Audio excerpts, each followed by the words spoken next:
I request all students to be seated, please.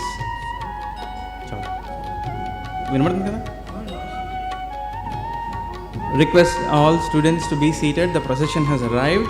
Our guests for today, our honorable guests for today, are arriving with a procession of NCC cadets. They'll soon be entering the venue.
Suprabhatam everybody. I request all students to please take their seats and settle down. I have a few announcements to make.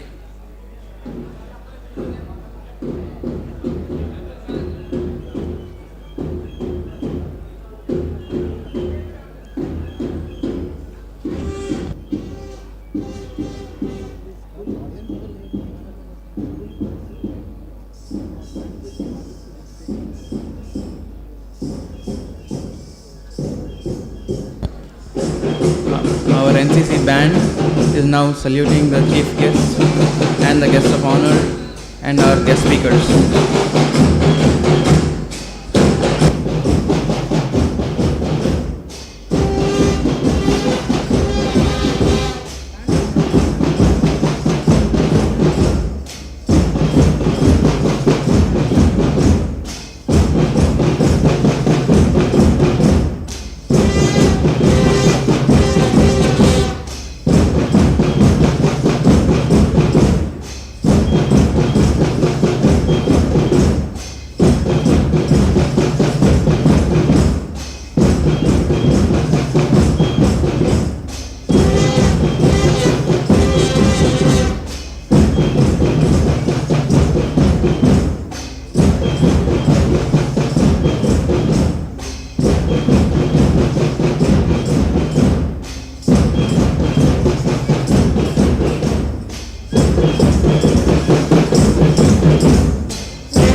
I request all students to please maintain silence.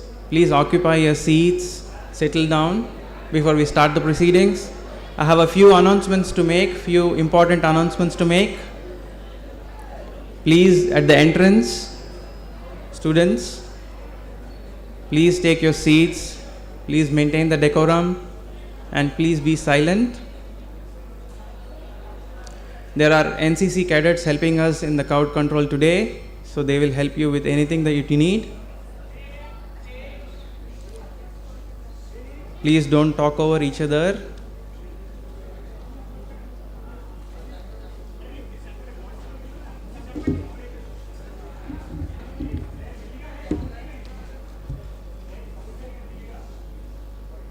Upstairs students, please take your seats silently and please settle down as soon as possible. We'll start the proceedings in 2 minutes. So I'll make a few announcements while you're settling down. The NCC cadets who are standing near your rows will give you a QR code which looks like this. Please look at this. Please look at the stage. Everybody, can I have your attention please? Upstairs. You'll have a QR code passed to you which looks similar to this one, and please scan that QR code and it will take you to a form on the net, and we need your details to give you certificates for today. Today you'll get a participation certificate which will look like this. Students in the upstairs, please pay attention. Please settle down. I request all the crowd control volunteers to please make the students settle down. So you will get a certificate like this, and you need to fill up the Google form if you want the certificate, okay? So unless you fill up the certificate, you will not be receiving the certificate. Filling the form, you will not be receiving the certificate. Also, all our distinguished guests are here, so please maintain the decorum. Please settle down in your seats as soon as possible.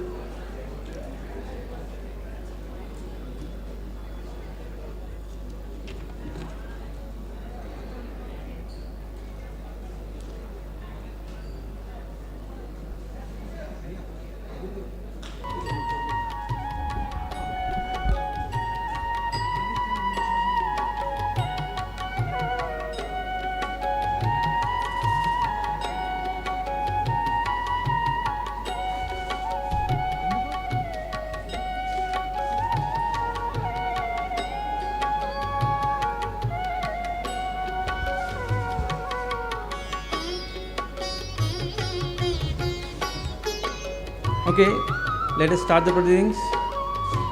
Suprabhatam to everybody. My pranams to Swami Bodhamayanji and all the distinguished Swamijis and our guests of honor here on this historic occasion of the 125th anniversary of the Foundation Day of Ramakrishna Mission. On this day today, in 1897, Swami Vivekananda, he gave form to his one of the most loved ideas that he picked up in his travels of the West. Today we are going to commemorate, we are all here to commemorate that occasion. It is a historic occasion. Please maintain silence, be attentive and take inspiration. I am sure all of you today will pick up something from Swamiji's life here and Swamiji's activities here and from his message, and which can be a life idea for you. So please pay attention.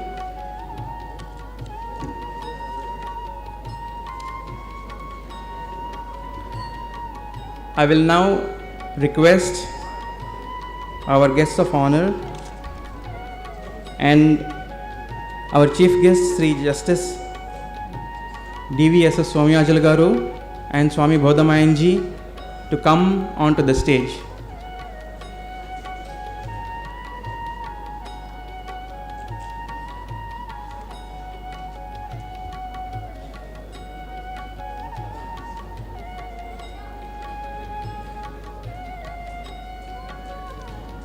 Everybody please pay attention.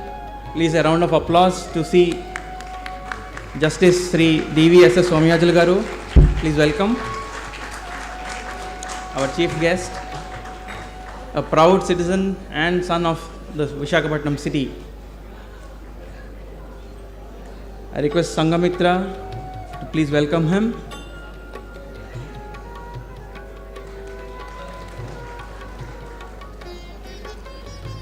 Next, I request Professor G. Nageshwar Rao Garu to be welcomed onto the stage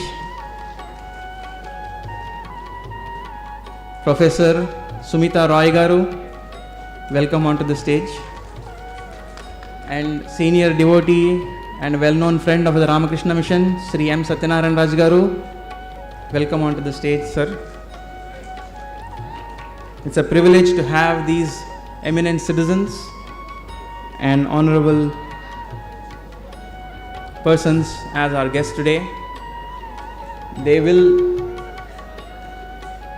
talk to us about the impact of Ramakrishna mission in all its 125-year history, and you'll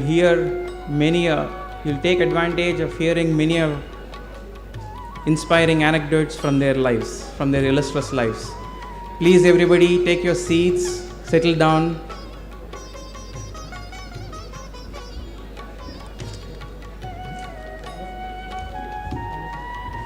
Now I request Swami Divya Bodhananji to conduct the Vedic chanting and the opening song Uttishtata Jagrata. I request everybody at the entrance to please take their seats and pay attention to the proceedings. Thank you very much. Please maintain the decorum.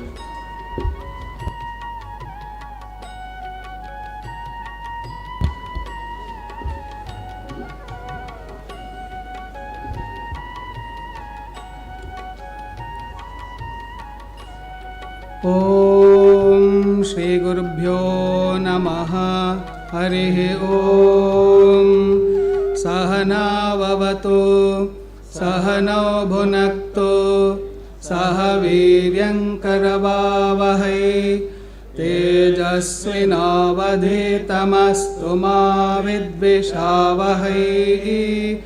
Om Shanti Shanti Shanti. Harihi Om.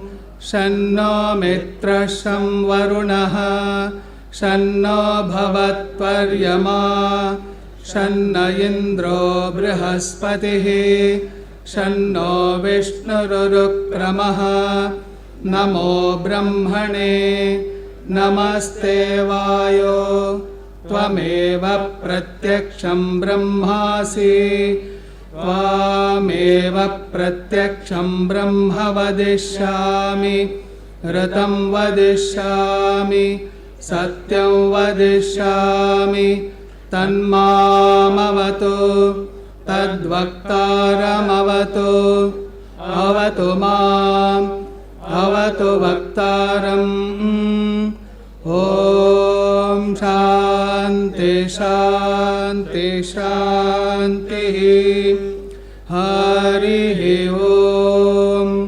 Bhadram Karnebhih Shrunuyama Devaah Bhadram Pashyemakshabhiryajatraah Sthirairangaistustubhagam sastanubhihi Vyashema Devahitayadayuh.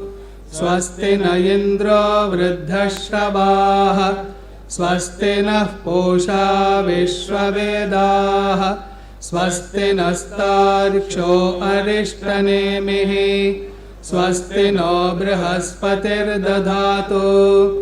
Om Shanti Shanti Shanti. Harihi Om.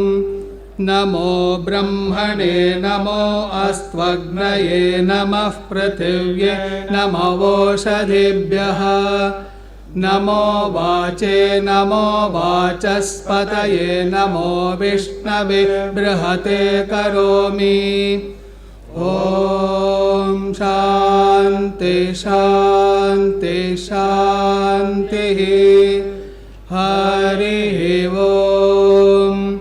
Yachandasam Rishabho Vishwarupaha Chandobhyodhyamritat Sambhavova Samendro Medhaya Spranotu Amritasya Devadharano Bhoyasam शरीरं मे विचर्षणं जिह्वा मे मधुमत्तमा कर्णाभ्यां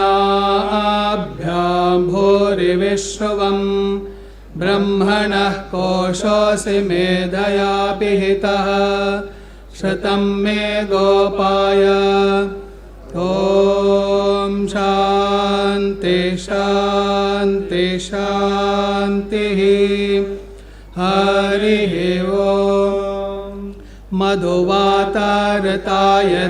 मधुक्षरन्ति सिन्धवः माध्वीर्नः सन्तोषधीः मधुनक्तमुतोषसि मधुमत्पार्थिवगं रजः मधुद्यौरस्तु नः पिता मधुमान्नो वनस्पतिर्मधुमागम् अस्तु सूर्यः माध्वीर्गावो भवन्तु नः ॐ शान्ति शान्ति शान्तिः हरिः ॐ पूर्णमदः पूर्णमिदं पूर्णात् पूर्णमुदच्यते पूर्णस्य पूर्णमादाय पूर्णमेवावशिष्यते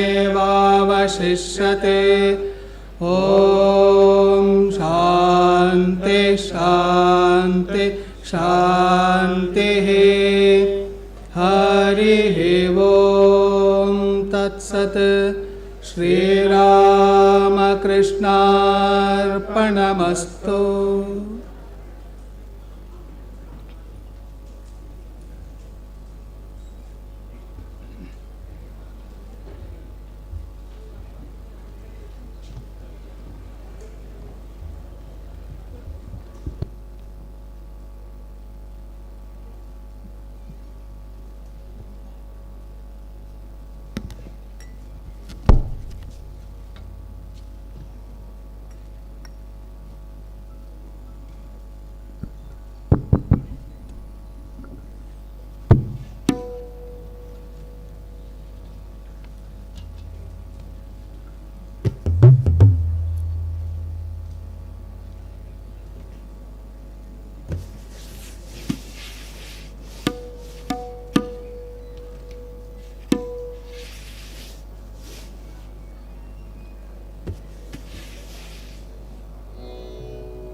उत्तिष्ठत जाग्रता मानवा उत्तिष्ठत जाग्रता सोदरा उत्तिष्ठत जाग्रता लक्ष्यमुचेरे वरकु नीवु क्षणमैनागक मुंदुको सागमु उत्तिष्ठत जाग्रता मानवा उत्तिष्ठत जाग्रता सोदरा उत्तिष्ठत जाग्रता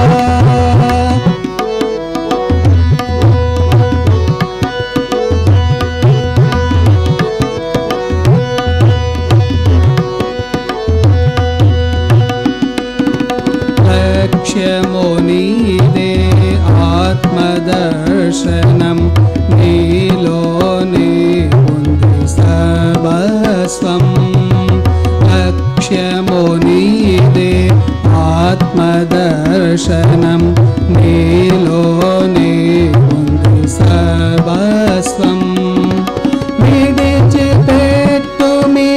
कामकाञ्चनं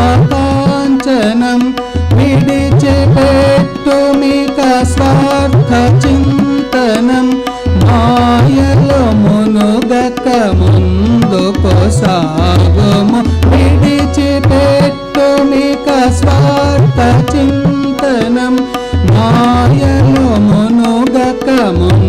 ముందుకు సాగుము ఉత్తిష్ఠత జాగ్రత్త మానవ ఉత్తిష్ఠత జాగ్రత్త సోదరా ఉత్తిష్ఠత జాగ్రత్త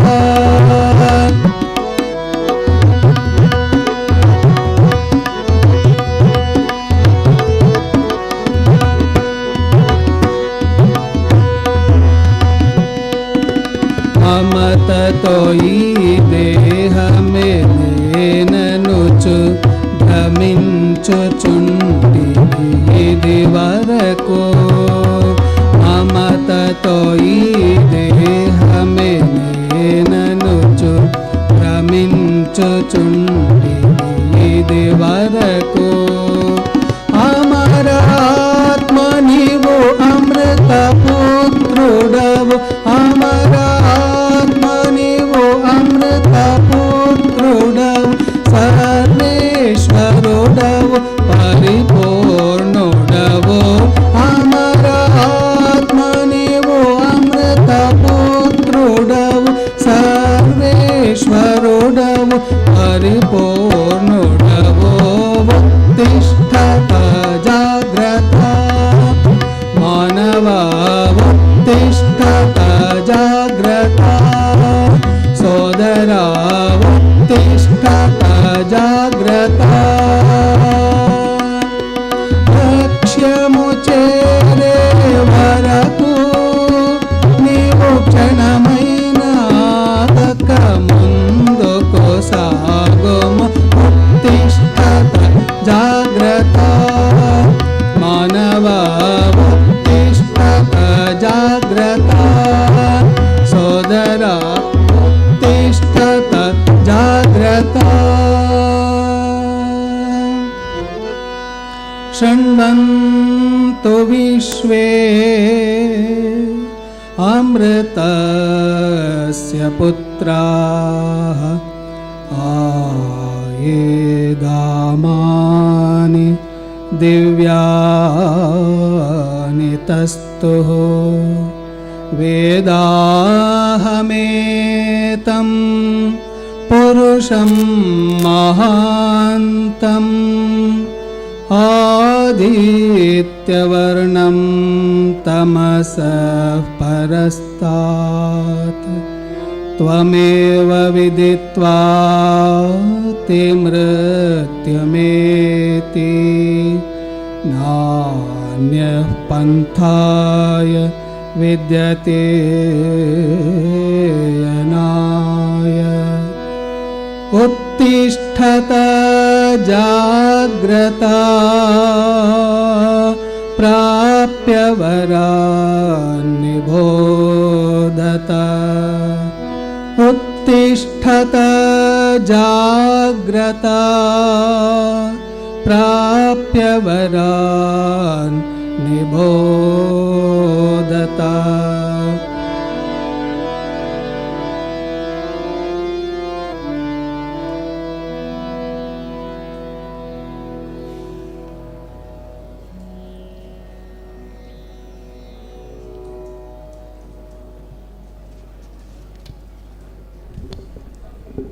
Thank you, Swamiji. Thank you, Swamiji. I request crowd controls volunteer Satish Garu to ensure that everybody gets the QR code. And students, after you scan the QR code and enter your information, please refrain from using your mobile anymore. Please keep it in silent or please switch it off. I request everybody to keep their mobiles after you fill up the forms to keep it in silent or switch them off. Now I request our honorable guests to light the lamp and mark the inaugural of the function.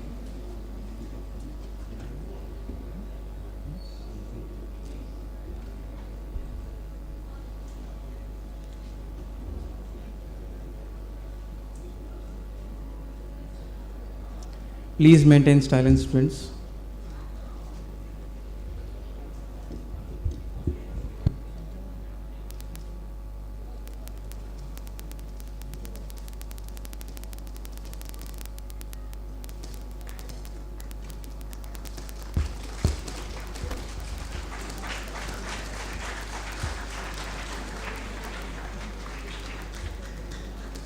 Thank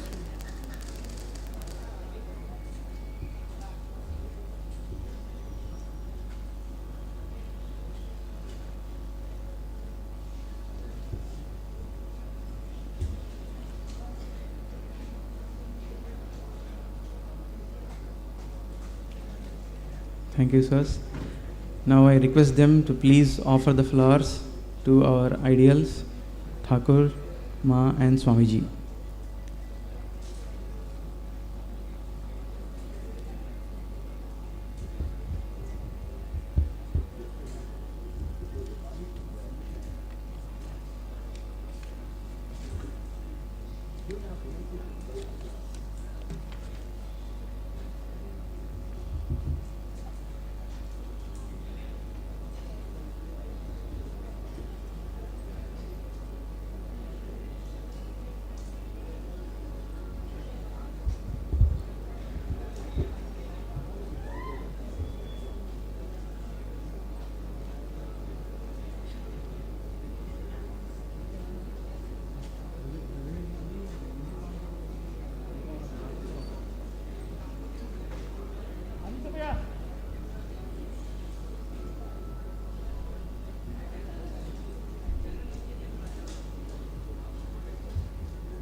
phone చేయి అయిపోయింది.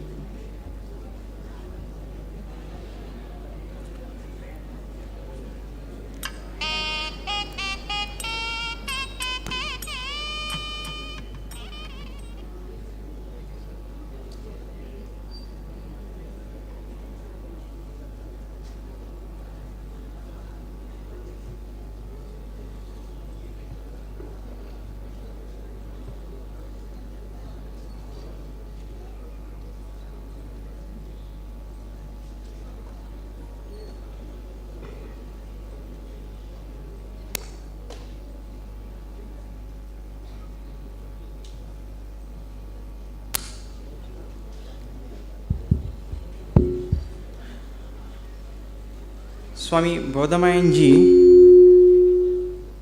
is a well-known orator and he needs no introduction, especially to the public of Visakhapatnam. He has spent his early brahmacharya years and sannyasa years in this city, in this ashrama, and later on he went to Chennai to serve as a hostel warden there, and then in 2010 he moved to Hyderabad ashrama to serve as the director of VIHE, Vivekananda Institute of Human Excellence. In his various capacities, Swamiji has touched and inspired lives of around 19 lakh people in this region of Telangana and Andhra Pradesh. He has recently taken up the responsibilities of Adhyaksha in Ramakrishna Mission Ashrama Visakhapatnam. I request him to come and deliver his welcome address now.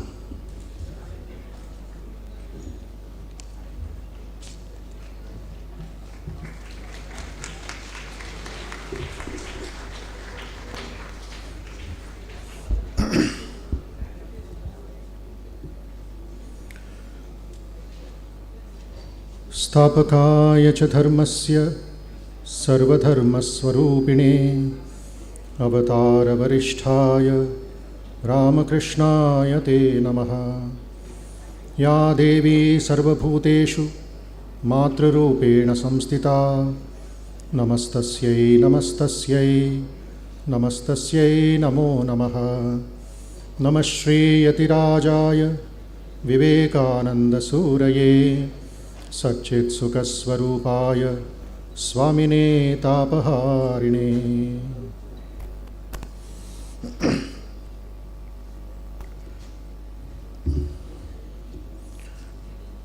వేదికను అలంకరించిన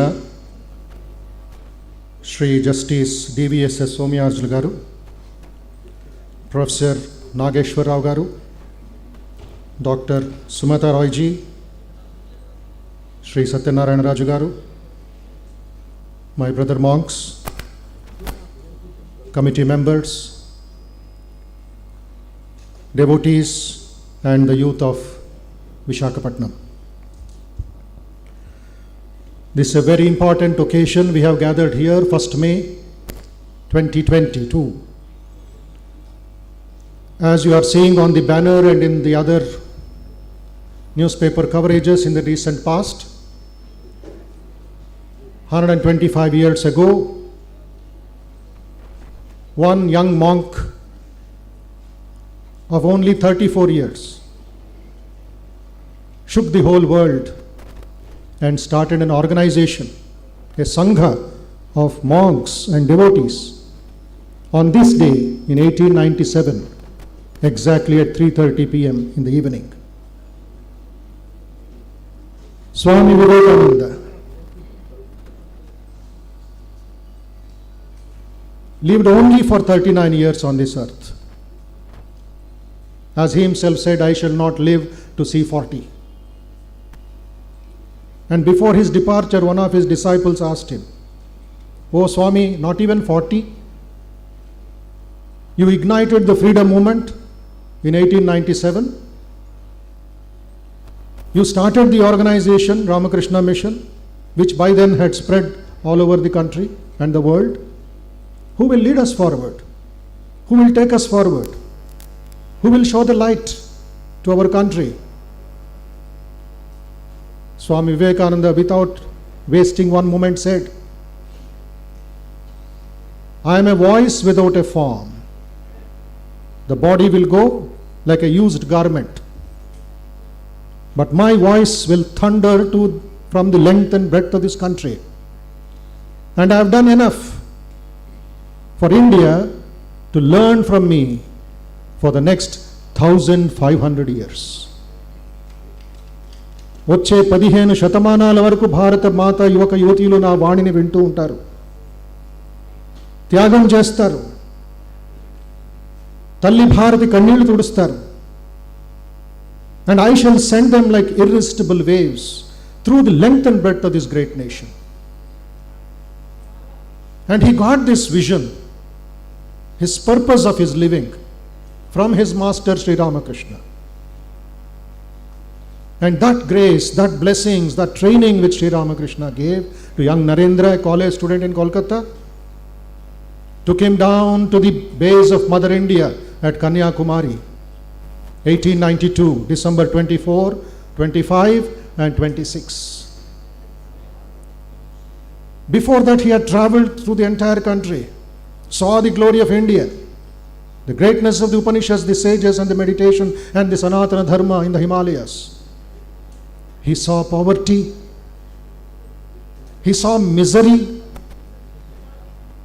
he saw so much of suffering, atrocities, oppression, suppression. His heart was burning with pain. For the first time, a sannyasi, a monk who had renounced everything in the name of God to realize God, he said, "Off with all your vain gods." And he meditated. In Indian history, mind you, a monk is meditating not on Rama, not on Krishna, not on Durga, not even on the Omkara. He meditated on India's past, India's present, India's future for 3 days and 3 nights at Kanyakumari, which is now called the Vivekananda Rock.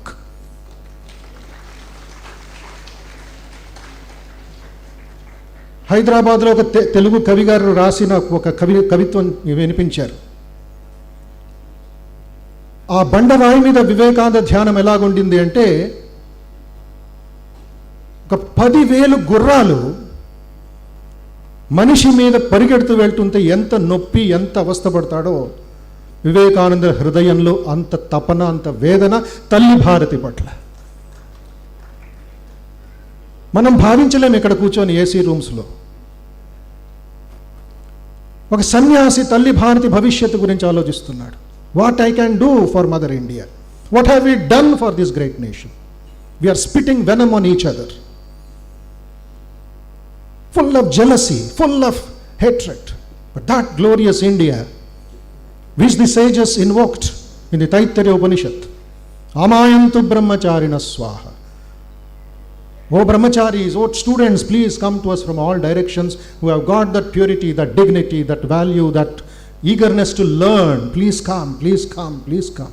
Shamayantu brahmacharina swaha. Damayantu brahmacharina swaha. That call which the sages gave 5,000 years ago reverberated through Sri Ramakrishna, his master. Every day in the evening, Sri Ramakrishna at sunset time used to go to a bungalow opposite Kali Mandir in Dakshineshwar and cry, "Where are you, my children? Where are you? I want to share my knowledge." And that is how Narendra and young disciples started coming from the universities of Calcutta to this illiterate priest of Dakshineshwar. And that call which he got, the message he got, the blessings that he got, Swami Vivekananda in Madras in 1897 called the entire youth of Madras and said, "Young men of Madras, young men of Visakhapatnam, where are you? Will you respond to the call of the nation? 50 years of the Mother India's future is waiting for you." And that call, he said, we have to concretize it. We have to stabilize it. ఉత్తేజమైపోయి, emotional అయిపోయి, ఆరంభశూరత్వం చూపించుకొని 2 రోజులు ఏదో ఊరేగింపులు చేసుకొని తర్వాత ముక్కు మూసుకొని కుట్టే లాభం లేదు. నేను ఒక సంస్థ ప్రారంభిస్తాను, ఒక సంఘం ప్రారంభిస్తాను.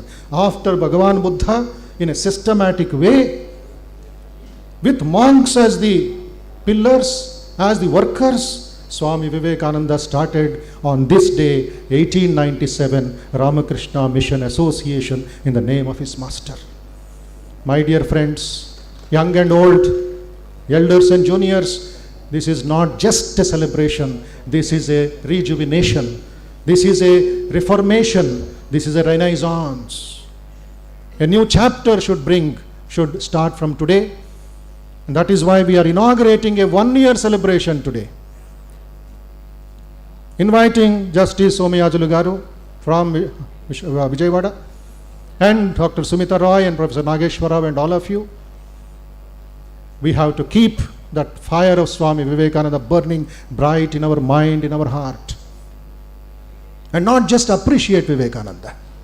పొగడేస్తున్నాం స్వామీజీని, ఆరాధిస్తున్నాం, మాల వేస్తున్నాం, ఆచరించటం లేదు.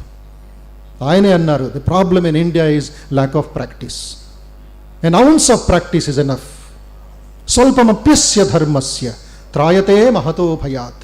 కొంచెమైనా ఆచరిద్దాం. గణేష్ ఉత్సవం చేస్తాం, మరుసటి రోజు స్త్రీలను అవమానిస్తాం.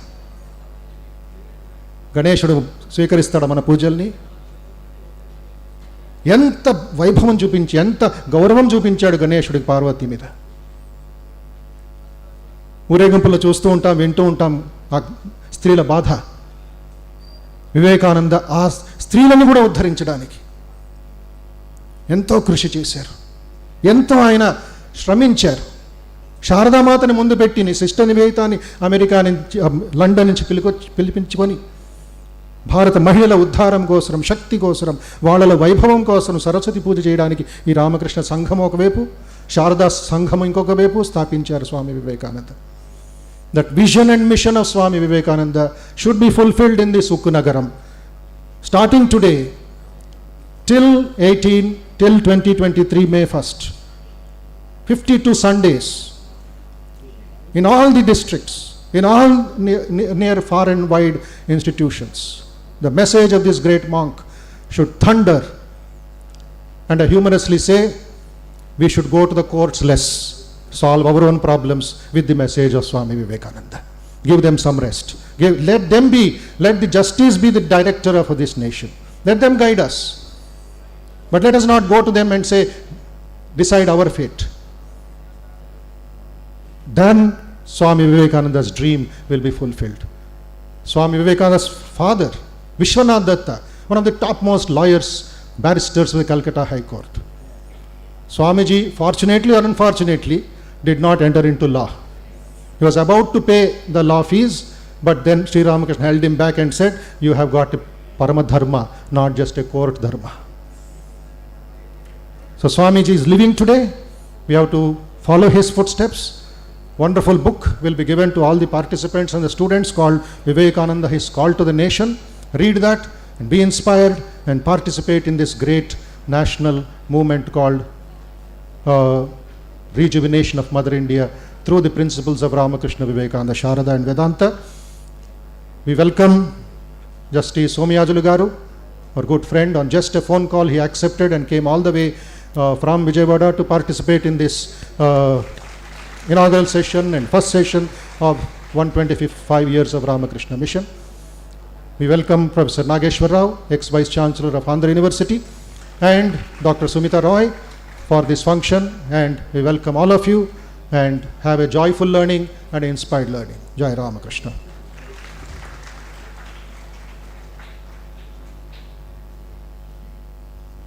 Thank you, Swamiji, for that inspiring and awakening talk. Now, we will now play a short 5-minute video done by VIHE Hyderabad. The video will feature the impact and reach of various activities of the Ramakrishna Mission over the course of its 125-year history. I request you to be silent and pay attention to the video. Thank you.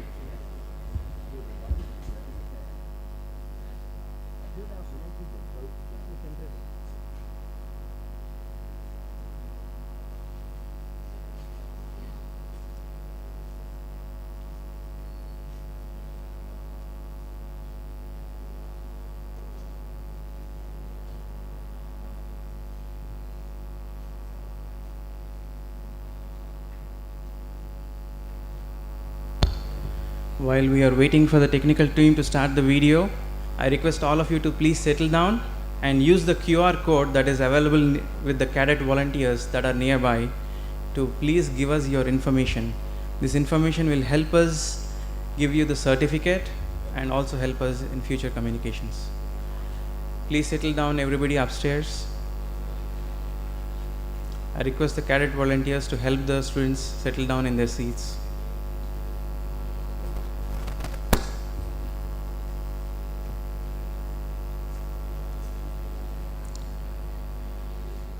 So this is one of the books that you will receive today. The name of the book is Vivekananda, His Call to the Nation. It's okay.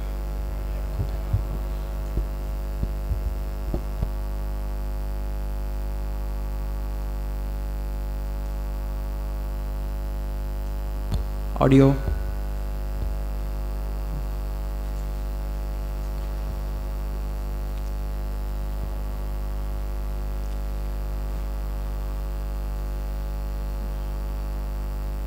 So while they're still sorting out issues, let me introduce you this book, Vivekananda, His Call to the Nation. This book has inspired many a youth in India.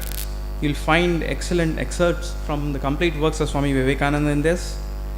And usually for a youth in India, it will be a life-changing book. It has been the same for me.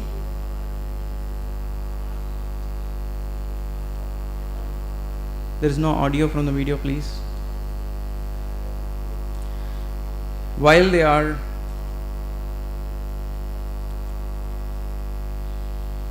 I'll read a few excerpts from the book. These are all quotations from Swami Vivekananda. The remedy for weakness is not brooding over weakness, but thinking of strength. Teach men of strength that is already within them. Be strong, my young friends. That is my advice to you. You will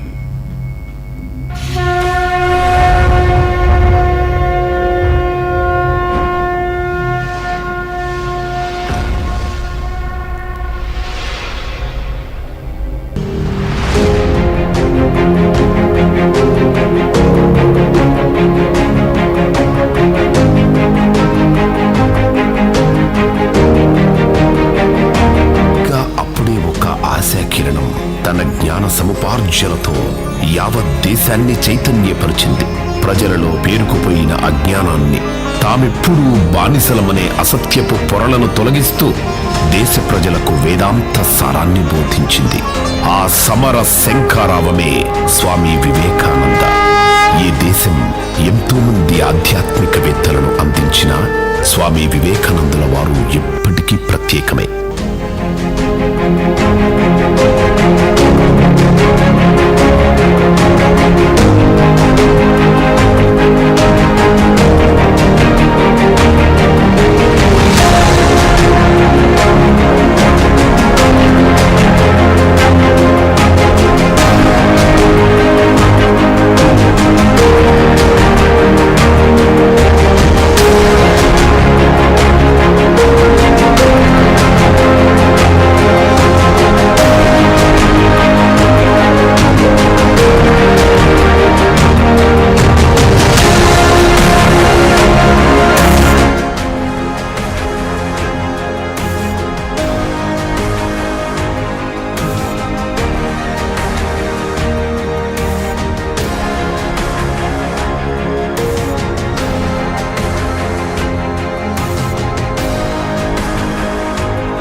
hello,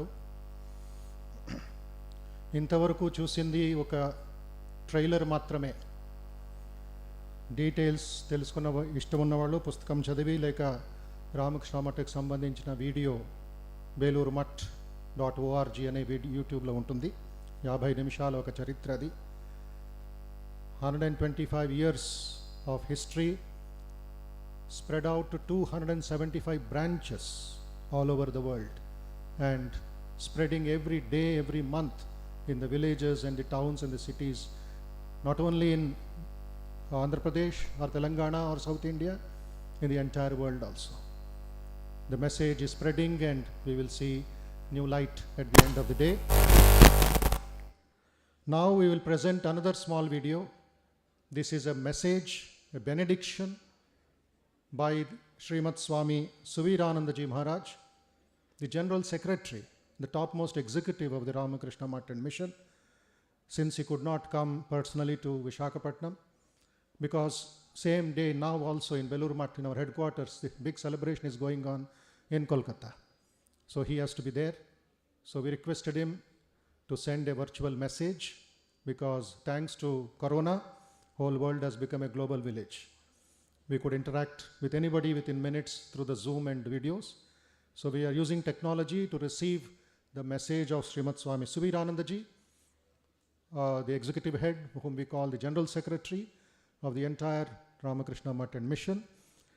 He was in various parts of the country serving the order, whether it was in Arunachal Pradesh, in the tribal areas, or whether in Bihar, in Devgar, then later as the Assistant General Secretary, and since the last 6 years as the General Secretary of the administration of the Ramakrishna Mutt and Mission.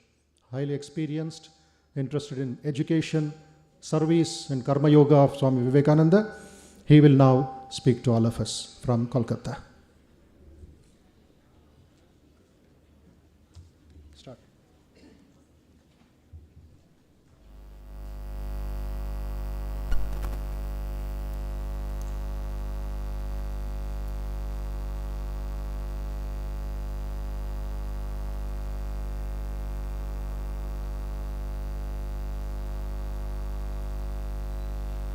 स्थापकाय च धर्मस्य सर्वधर्मस्वरूपिणे अवतार वरिष्ठाय रामकृष्णाय ते नमः। जननीं शारदां देवीं रामकृष्णं जगद्गुरुं पादपद्मे तयो श्रित्वा प्रणमामि मुहुर्मुहुः। नमः श्री यतिराजाय विवेकानंद सूरये सच्चित्सुख स्वरूपाय स्वामिने तापहारिणे। स्वामी बोधमायानंद जी of Ramakrishna Mission Ashram, Visakhapatnam, Honorable Justice Sri D.V.S.S. Sumaya Julu, Honorable Judge, High Court of Andhra Pradesh, respected Sri Nageshwar Rao ji, formerly Vice Chancellor of Andhra University, Dr. Sumita Roy, an academician in her own right, brother monks and respected devotees, admirers and friends. Today is 1st May 2022, a historic day, the 125th anniversary of the foundation day of the Ramakrishna Mission. I am thankful to Swami Bodhamayananda ji for inviting me to participate in the program, though virtually, organized at Ramakrishna Mission Ashrama, Visakhapatnam, to celebrate this momentous occasion. On 17th February 1896, Swami Vivekananda wrote to his dear disciple Alasinga Perumal, I quote, "The dry Advaita must become living poetic in everyday life out of the hopelessly intricate mythology must come concrete moral forms, and out of bewildering yogism must come the most scientific and practical psychology, and all this must be put in a form so that a child must grasp it. That's my life's work."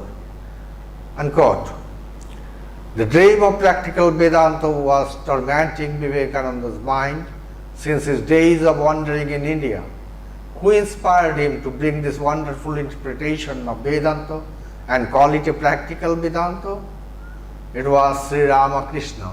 Startling his audience in Madras, Vivekananda replied, I quote, "Because I was born for this and it was left for me to do." To Mrs. Solibul, he wrote in 1896, again quoted, "Organization has its faults, no doubt, but without that nothing can be done." On 24th of June 1896, Swami Vivekananda wrote to his brother disciple Ramakrishnananda, again I quote, "We want organization. Organization is power, and the secret of this is obedience." Unquote. To give a concrete shape to Sri Ramakrishna's teachings on practical Vedanta, Swami Vivekananda formed the Ramakrishna Mission Association on Saturday, 1st May 1897. Swamiji called for devotees to gather at 3 p.m. at Balaram Bose's house in Calcutta. 40 people, both devotees and monastics, came and he said to them, I quote, from my travels in various countries, I have come to the conclusion that without organization, nothing great and permanent can be done. This organization will bear the name of Him in whose name we have become sannyasis, Him taking whom as your ideal you are leading the householder's life in the field of activity, this samsara, this world, Him whose holy name and the influence of whose unique life and teachings have within 12 years of his demise spread in such an unthought of way both in the east and the west. Let the Sangha, meaning thereby organization, therefore be named the Ramakrishna Mission. We are but the servants of the Master. May you all help in this work. Swami Vivekananda's proposal was accepted with enthusiasm by all monks and householders, devotees present. Again on 5th May, Swami Vivekananda met with some devotees and brother monks. At this meeting he declared, I quote, this association, Sangha, shall be known as the Ramakrishna Mission. The aim of this Sangha is to preach those truths which Sri Ramakrishna has for the good of humanity preached and demonstrated by practical application in his own life, and to help others to put these truths into practice in their lives for their temporal, mental and spiritual advancement. Unquote. This is how on 1st May 1897, Swamiji's dream, his master's vision and mission saw the light of the day. A new organization was born. It was the Ramakrishna Mission with its motto, Atmana Mokshartham Jagad Gitayacha, for one's own salvation and for the welfare of the world. With this prophetic vision, he saw the mission based on the deep spiritual foundation of purity, sacrifice, service, universality and non-sectarian approach would lead this organization through the vicissitudes of history and emerge as a model for others to imitate. 100 years later, the Ramakrishna Mission has garnered the world's attention. The Director General of UNESCO, Dr. Federico Mayor, in a speech delivered in 1993 stated, I again quote, I was struck by the similarity of the articles of the Constitution of the Ramakrishna Mission, which Vivekananda established in 1897, with those of UNESCO.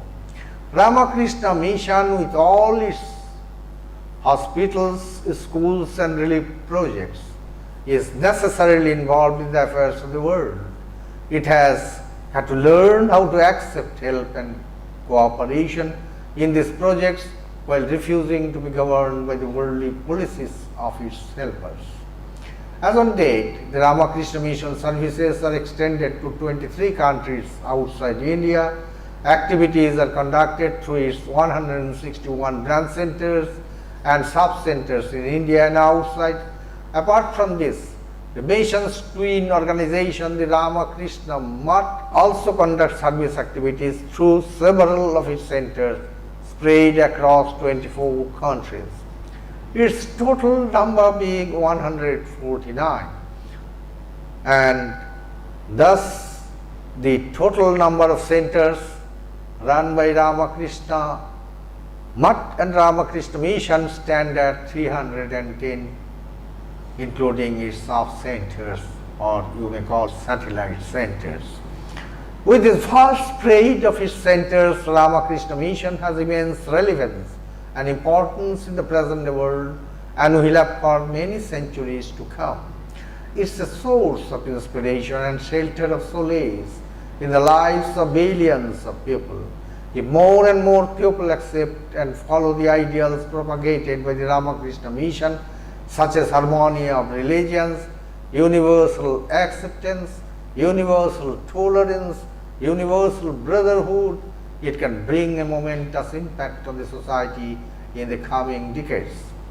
Before I wrap up, I must express my gratitude to the Government of India and especially to Honorable Prime Minister of India, Sri Narendra Modi ji, for the munificent support that they have extended to us for the celebration of 125 years of the Ramakrishna mission. I thank the central government profusely for its noble and kind gesture. I once again express my thankfulness and gratitude to Swami Buddhamayananda ji, the head of our Visakhapatnam center, for having remembered me on this excellent occasion. May the blessings of Swamiji Maharaj shower profusely on all present here today on this grand and great occasion. Before I wrap up, let me pray to the Holy Trio, Sri Ramakrishna, the Great Master, Sri Sharada Devi, the Holy Mother, and Swami Vivekananda, our leader. Sarve Sukhina Bhavantu, Sarve Santu Niramayaha, Sarve Bhadrani Pashyantu, Ma Kuschit Dukhma Apnuat. Let all be happy, let all be free from ailments, let all be blessed with the vision of truth, beauty and goodness. Let misery touch none. All the best to all of you. Thank you so very much.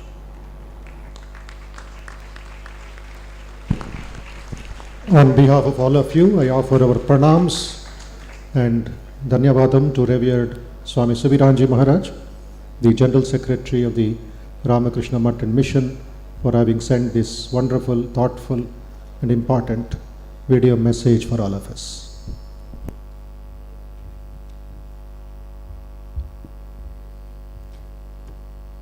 Those were not just mere words, that was not just a message, but an abundance of blessing to this center to take Swami Vivekananda's mission onward and upward.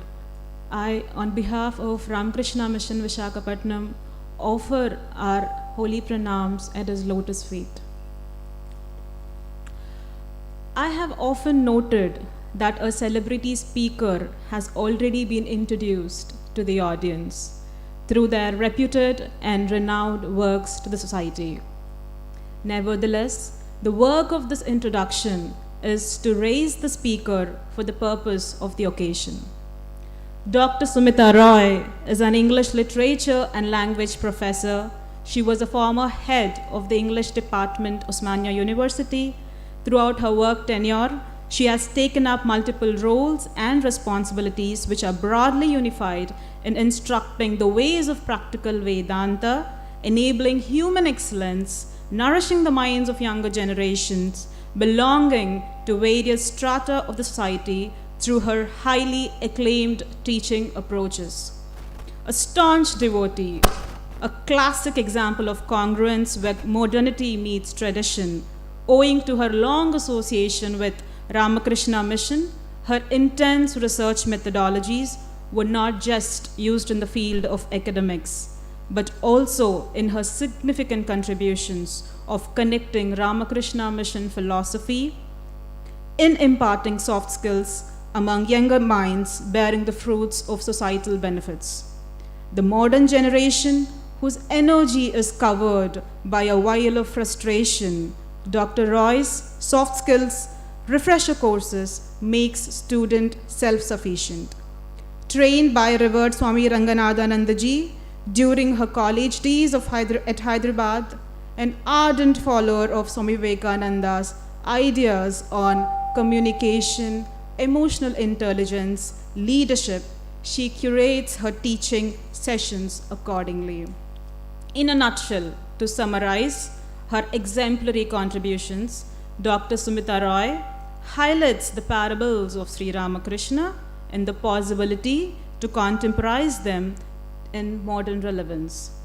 In her training sessions and workshops for students, at the core, her basis and goals are aligned along the lines of skill in action, a meta quote from Srimad Bhagavad Gita. Finally, if you're as excited as I am to explore and know more about Dr. Sumita Roy, you can hop on to our favorite social media platform, YouTube, where all her profound works are archives.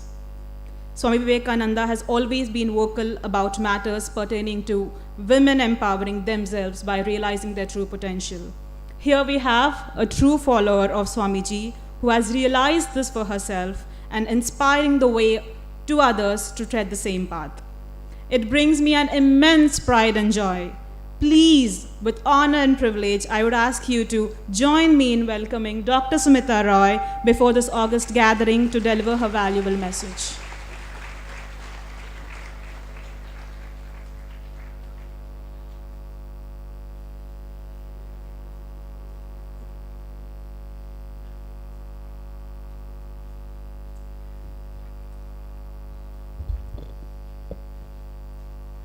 My pranams to Sri Ramakrishna, Mother Sharada, and Swami Vivekananda. To revered Bodhamayanandaji, my pranams and gratitude, because he has asked me to be a part of this historic occasion. It is indeed a great honor to be here with all of you, the real core of the Ramakrishna mission in Vizag, and our young entrants who are possibly getting introduced to this life-giving message. My greetings and respects to Honorable Justice DVSS Somayajulu Garu and to Professor G. Nageshwar Rao Garu. Nice to be sharing the days with us. I met also our core of today's program, Satnarayanji, yesterday evening and came to know so many things from him. As revered Bodhamayanandaji mentioned, there was a renaissance or a reawakening or a reformation going on in England, going on in India because of the presence of the English. And this renaissance was a silent invitation for the advent of Sri Ramakrishna. Swamiji said, Avatara Varishtaya. How is he Avatara Varishtaya? Then he has to do Sthapakaya cha Dharmasya. That is why this situation was created so that he could come for Dharma Samsthapana. And that is why he came. But his coming was very limited geographically in his lifetime. Up to 1886, his lifespan was 36 to 86. It was only a few people who knew. Today we heard from our General Secretary Maharaj and also Bodhamayanandaji, we heard that it has spread worldwide. And how did this spread? It is because Swami Vivekananda is the PRO of Sri Ramakrishna, the public relation officer, because he was carrying this entire message inside him. Swami Vivekananda, as we heard in both our Swamiji's lectures, we heard that, Swami Vivekananda started visualizing the organization much before 1897. And this visualization was taking place much before he wrote those letters, at a time when he asked his master, please give me only samadhi, the bliss of samadhi. Sri Ramakrishna was disappointed. He said, Naren, I thought you would be a banyan tree, giving shelter to others. I did not know you were such a selfish person. Because Sri Ramakrishna never wanted to change anybody's dharma. He said, do swadharma. Therefore, he was just giving an idea. He was giving one idea. Like we heard Bodhamayanandaji say, all youngsters who are sitting there, take from this program one idea. Keep it alive for 1 year. You will feel your life has changed. So when he said that you have to give succor to people, you have to give shade to people, Vivekananda changed his perception completely. He said, yes, I want spirituality, but I want spirituality in what his master said, Shibo Gane Jibo Sheba. That is, consider whoever you are serving as God. If you are serving as a teacher, if I'm serving my student, the student is for me a God. A doctor who's serving in the hospital sees that as God. If we are helping the people in the floods and famines, Ramakrishna Mission has an excellent reputation for helping wherever help is required. So Swami Vivekananda identified physical help, intellectual help, spiritual help. Can we give any kind of help, whatever little we are capable of? Because both the master and the mother had said that if you have money, you help with money. If you don't have money, you don't have anything, you help with prayers. If you have energy, use it for the benefit of others. Don't keep it in the locker of the bank where it is not earning any interest. Swamiji also had the encouragement of Mother Sharada when he started this organization.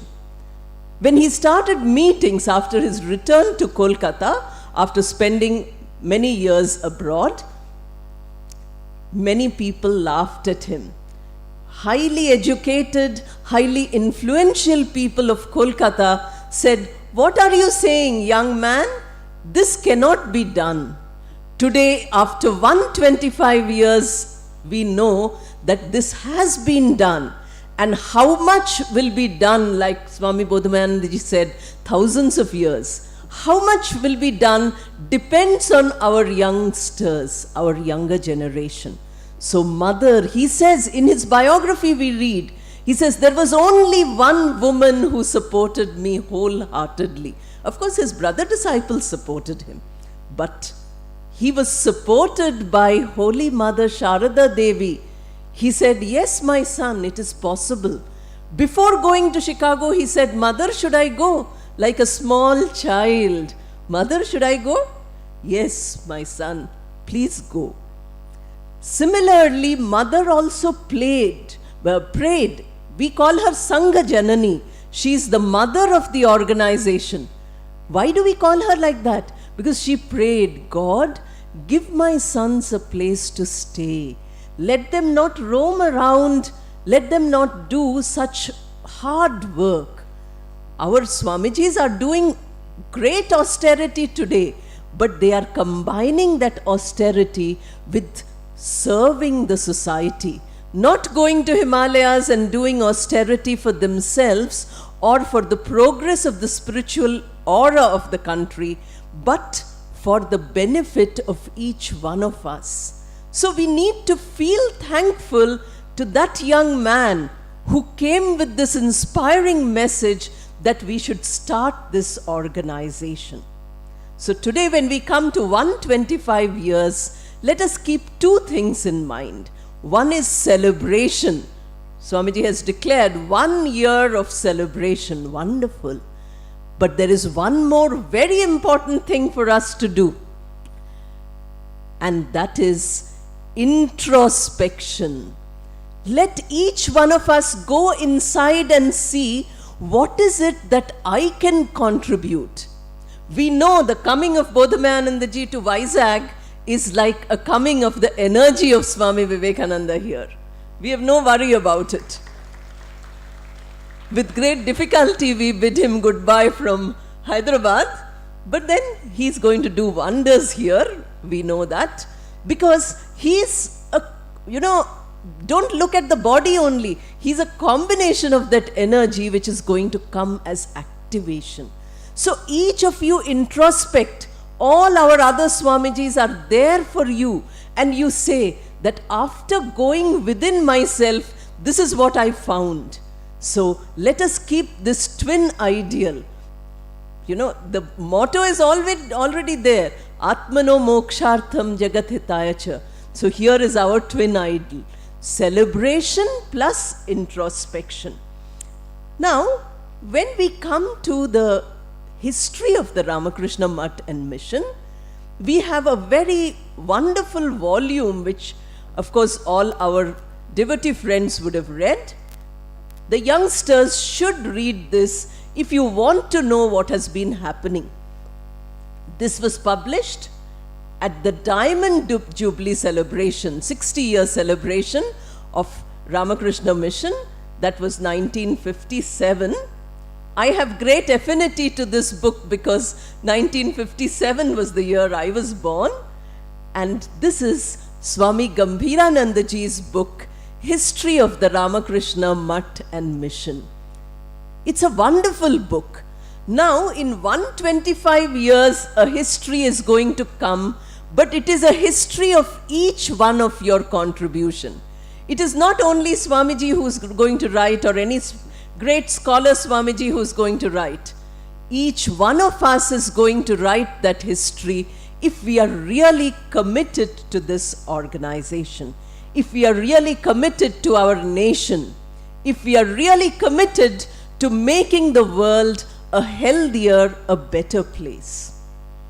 Swami Gambhiranandaji uses two words which I thought would be the way forward today. I'm using all these two ideas. I'm not telling you the emblem. I think emblem is there somewhere in the poster, or yes, emblem is there. Beautiful emblem. You can read Swami Vivekananda's own words. If you Google it, don't do it now because Swami Bodhamayanandaji doesn't want you to use your cell phones. But if you Google it, you will find what Vivekananda has said about this emblem. It is a complete development. It is pluralistic. That means we don't negate anything. We don't say because I am a Hindu, Hinduism is best. We don't say. Sri Ramakrishna practiced all religions. He did not say you convert to Christianity, you convert to Hinduism or Islam. He said every religion is a path towards the same goal. Like people going to the pond, if they are Bengalis, they will say jal. If they are Hindi speaking, they will say pani. If they are English, they will say water. Does it change? If they are French, they will say aqua. I don't know whether that is the word for French because I don't know any French. Anyway, these are the words he used. So religion is like that. The name is different, but what is similar is the final destination. So this is the pillar of the Ramakrishna Mission. The pillar is very strong now because we saw, more than 300 centers. And so many private centers also, and so many devotees, apart from thousands of monks who have given their life for us. We can also give a little. So I was telling you about the two words of Gambhiranandaji. He says, consolidation and expansion. We have a science professor who was sitting next to me. Consolidation. I'm an English teacher. To make solid. To make solid. So how to make the Ramakrishna Mission, its ideals, its motto, its emblem, and allow it to guide our lives. Can we really use it? Yes, we can. I will give you a couple of examples from my own life. And the second word is expansion. Expansion is what is most important. 125 years we have made a solid foundation. Now we have expanded to 300. But when we expand to billions and billions of people in whose hearts the Ramakrishna Mission is enshrined, in whose hearts the Sri Ramakrishna, Mother Sharada and Swami Vivekananda are giving inspiration, making them do what is right holding their hands when they are in difficulty. This is what we require. So let us look at the ideas which we have from these great people in order to make consolidation and expansion. Consolidation, how to make ourselves solid, how to make each one of us, although we are in a group of 1,000, let us talk about our individual self first. Because if we are individually powerful, then we make the nation powerful. If we are individually weak, then we are weakening the system. So we have to talk about this. Sri Ramakrishna insisted God realization is the goal of existence. Now everybody will ask, what is God realization? If an elderly person gets into a crowded bus and a young student gets up and gives a seat, there is God. One doesn't have to search for God far away. God is in this practical idea. I must thank Gopika for giving me such a generous introduction. I don't know whether I deserve it. I remember Swami Ranganathanandji telling us, he used to walk through the temple and then go to the lecture hall. I said, Swamiji, how do you speak so well? How much do you prepare? Because for our classes, we used to prepare 4 or 5 hours for each hour. He said, I don't prepare. I tell that old man and he takes care of everything. During research, he would say, go and sit in the temple. Every page of my MPhil and PhD, he corrected. He was not well, but he would sit in his bed and he would say, show me the next page. Show me the next page. That is the model of, God realization which we have. Swami Ranganathanandji is called the second Vivekananda. Imagine what good fortune brings people to such a great soul. Many of our volunteers in Hyderabad, trained by our Swami Bodhamayanandji, I used to take to Sharada Math, 20, 30 of them, Guntur Sharada Math, Kolkata Sharada Math. They always got the best name. Youngsters, listen, you have now Swamiji with you. They would say, volunteers have come from all over India, every center, but nobody like the Hyderabad volunteers. Without telling them, they know how to do things. A youth program was going on in a college of Sharada Math in Kolkata. The college girls were looking very hesitant. I said, don't worry, I have 2 or 3 girls from Hyderabad here. I called them. Without preparation, they could manage. This is the training of Swamiji's. Every Swamiji, Suviranandaji, if you go to his room, last time I met him, he said, very jokingly, because Ramakrishna mission is filled with laughter and seriousness. It is not only seriousness. He laughed and he said, I'm the CEO of a very big corporate organization. That is what he said. And he was laughing loudly. Sri Ramakrishna, Holy Mother Sharada Devi, and Swami Vivekananda.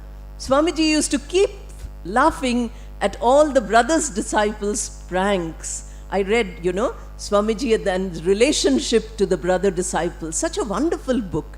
It makes you feel that all emotions need to be felt. So when Sri Ramakrishna was saying, God realization is so important, we have to remember. Mother Sharada says, make the world your own. We don't do that. We keep finding fault with each other. Are we really making the world our own? Swami Vivekananda did it because this is a universal organization. We have Vedanta societies all over the world, and we have Advaita Ashrama where no God is worshipped. You cannot do pranam to Swamiji in Advaita Ashramas. You cannot touch their feet like I did just now. There is no temple at all. So that is the highest Advaita philosophy. So when we want to consolidate, these are our foundations. We have great inspiring personalities. I was hearing the bhajan yesterday in the temple of Visakhapatnam, and I felt so, serene, so much at peace. Harvard University is giving courses in happiness. Happiness is there from peace of mind. And here is an organization, if you consolidate its values, you will get peace. So let us talk for 1 minute on expansion. Maharaj, time is there? Expansion, 1 minute. So, since the tradition is a continuous tradition for 125 years, expansion would mean strengthening this tradition. How each one of us can do? God has given each one of us a special talent. We don't know who has got what talent. Let us find out. That is why our scriptures again and again talk about Swadharma. If I try to do Paradharma, I am not successful. I must do only my own job. Then we have the idea, personal spiritual health. These days, our young boys and girls, even if they go to search for jobs, people are asking them, okay, you are very brilliant. Do you have emotional health? Do you have spiritual health? Otherwise, you will leave the organization in 2 months. We don't want to employ you. What is the core of the Ramakrishna mission? It is the spirituality, the huge spiritual experiences and experiments of Sri Ramakrishna. So let us ensure in expansion spiritual health. We have the dynamos of spirituality in all our Swamijis. This is what Vivekananda says. He says that, you work in silence. Ramakrishna mission does not make a huge noise. It does not get involved in fights on social media saying which religion is better or why we should hate all religions. You don't find Ramakrishna mission doing any of these things. What we are doing, what we as part of this great tradition can do is we can give the right kind of ideas, a balanced perspective, total moderation in whatever we say, whatever we think, and whatever we believe. Then we have, developing like a lotus leaf. If you read Vivekananda's works, 9 volumes. I remember my grandfather making me read them when I was 16 years old. He said, what should I read? You read these. He had the original version. Now, of course, I have the latest one. Read them, at least 1 page per day. 9 volumes, it will take you a lifetime to read and imbibe. If our youngsters can read it, he says, be like the lotus leaf. The lotus leaf does not absorb the water and become soggy. There is so many distractions in our life. And these distractions, some of them technological and some of them teleological also, these distractions we have to stop. And therefore, can we be like a lotus leaf, always, safe from the distractions, doing some good work, manufacturing food for the lotus, the beautiful bloom. Then he talks also about the dewdrop which brings the blooms.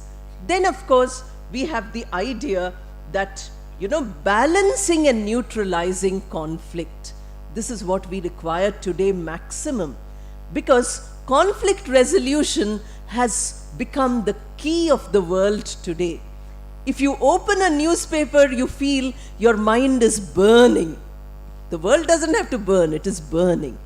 Some people are so egoistic that they are going and attacking other countries. We are not only citizens of India, but we are global citizens. Swamiji said, take the best of the West and the East. Are we really taking the best?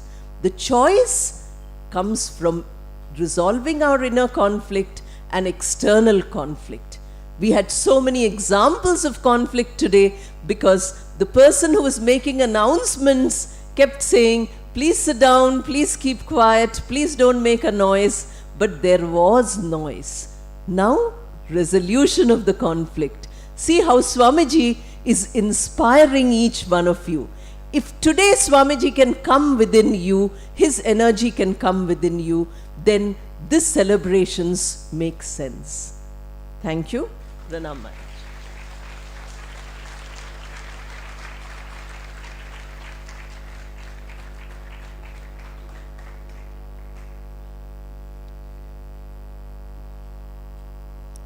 Thank you very much, Professor Roy. It was such an enlightening and comprehensive summary of the core of Ramakrishna Mission and the character of Ramakrishna Mission's activities. Now that all of my student invitees and everybody in strength, let us now show the guests our strength here. I will say a few mantras given by Swami Vivekananda, and you will repeat it after me. I'll say the first part and you say the second part, okay? The first part would go, be bold, and then you would say, be brave. And the next one is, strength is life. Does anybody know?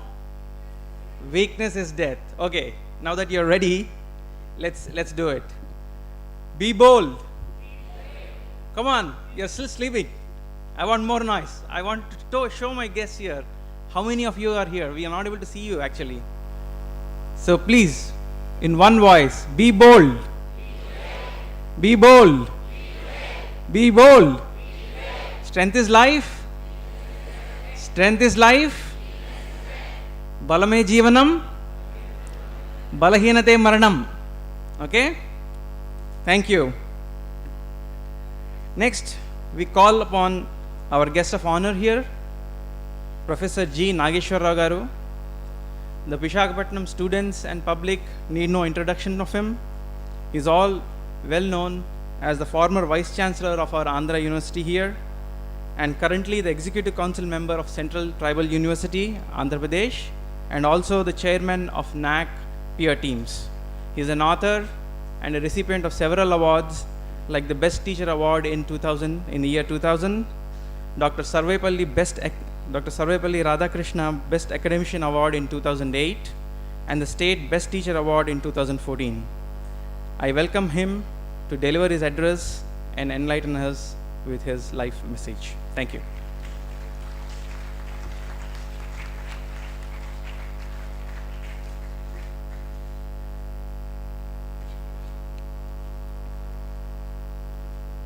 Distinguished visitors on the dais, Swami Bodhamayananda Ji Maharaj, Honorable Justice Sri Somayadri Garu, Professor Sumita Rai,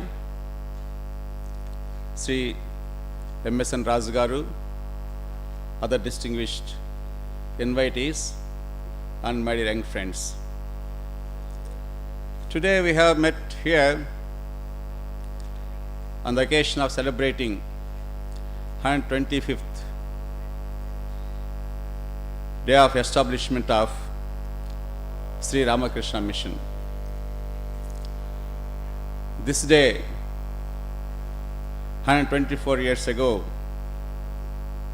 Swami Vivekananda started Ramakrishna Mission.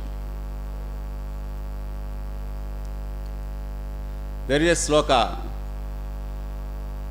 Natvaham kamaye rajyam, na swargam, na punarbhavam, kamaye dukkha taptanam, praninam artinasanam.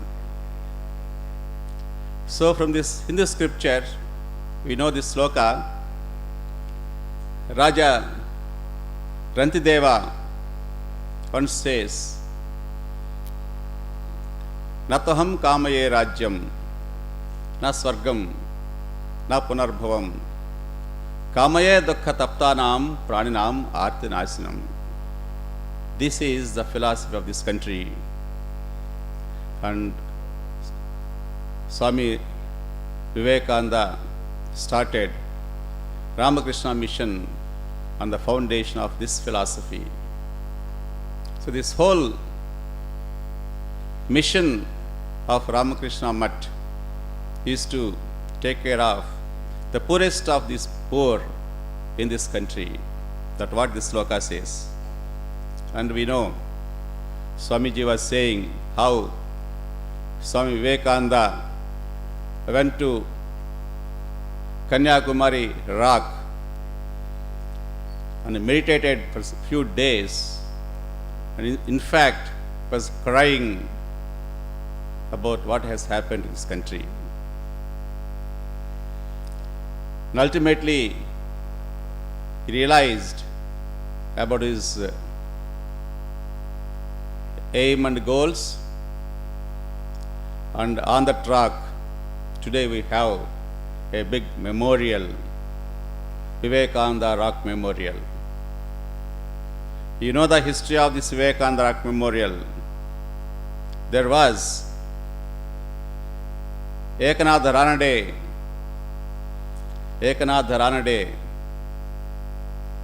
then Saha Sarkaryawaha, the joint organizing secretary of Rashtriya Swayamsevak Sangh, was assigned the job of establish a rock memorial of Swami Vivekananda in Kanyakumari.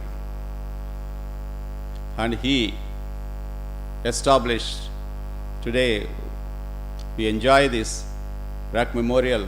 Most of you might have visited this. So in this occasion, just now Swami Bodhabanayandaji mentioned the purpose of Ramakrishna mission is bringing spirituality into our lives, bringing social harmony into our lives, and we know Ramakrishna mission is bringing a Bharatiya education into the generations. The Ramakrishna mission believes in Manava Seve, Madhava Seva. Service to mankind is service to the God. And just now, Professor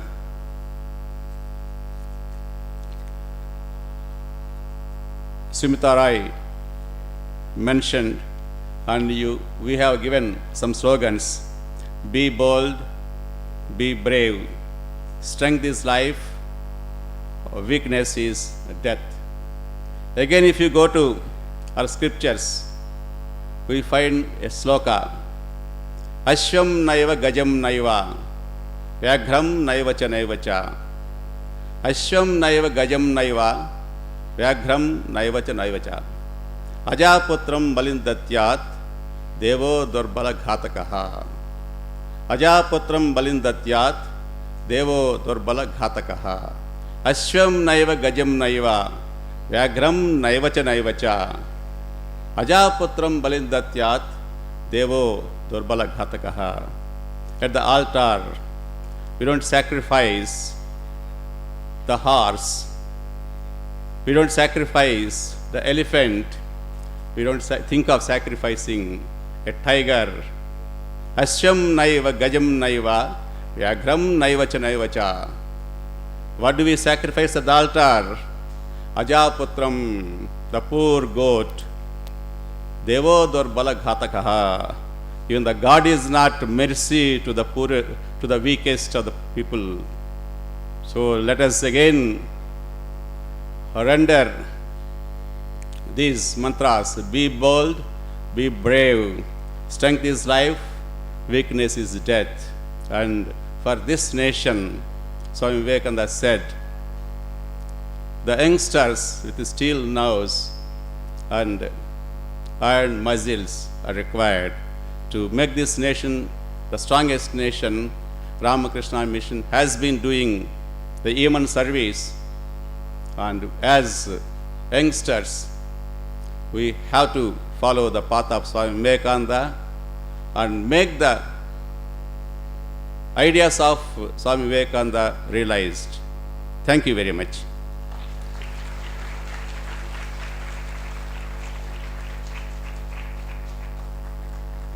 Thank you very much, Professor Nageshwara Garu, for that small lecture giving like aspects of Ramakrishna Mission's history.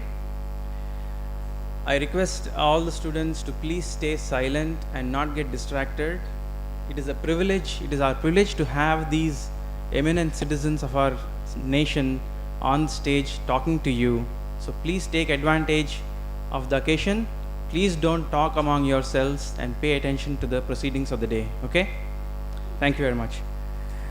Now, let us now listen to a song by Miss Pinky Ghosh. The song is Hey Vivekananda Swami Sakala Jaga Ke Maharaj. Accompanying her on the tabla will be Sri Pinaki Bhattacharya ji. Please stay silent and take advantage of the music.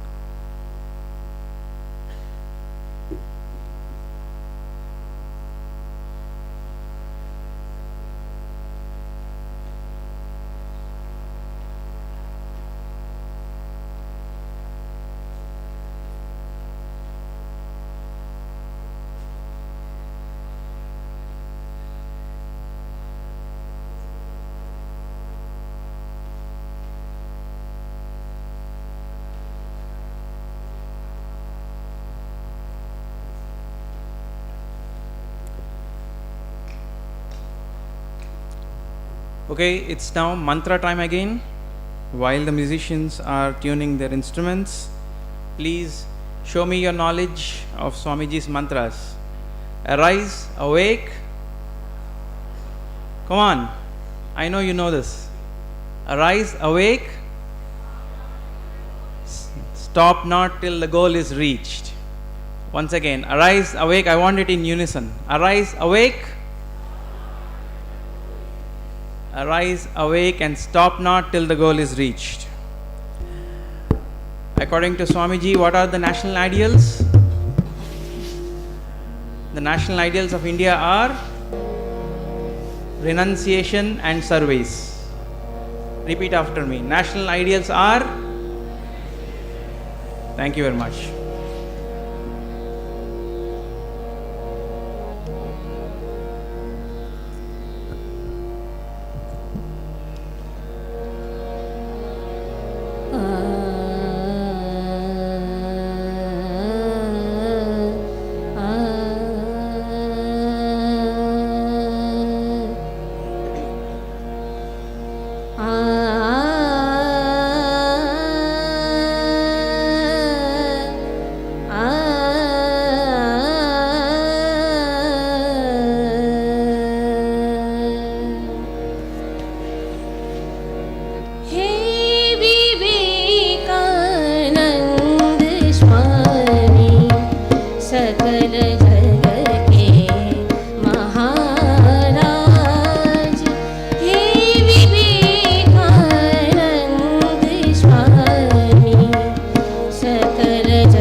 Thank you, Pinky Ghosh and Pinakini Bhattacharya Garu, for the devotional music.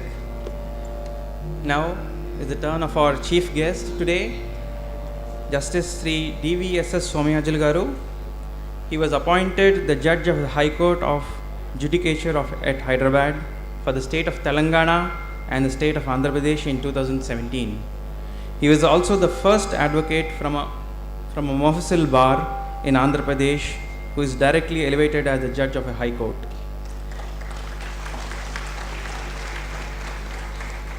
He is the son of the illustrious and a very well-known former late Mayor Sri D.V. Subbarao Garu. He was an illustrious mayor of this city and also the chairman of the Bar Council of India. His father had a long association with the Ramakrishna Mission Visakhapatnam. Observing his father while growing up influenced him immensely, and he developed a passion for the field of law. Justice Somyajulu Garu is a proud product of Visakhapatnam city, and he has done his schooling in the Ramakrishna Mission School called Sarada Bal Vihar. A humble man and a powerhouse with composed actions. All in all, Sri Somyajulu Garu is a great example of a multifaceted personality from whom we have a lot to learn. I now request him to come and deliver his message for the day.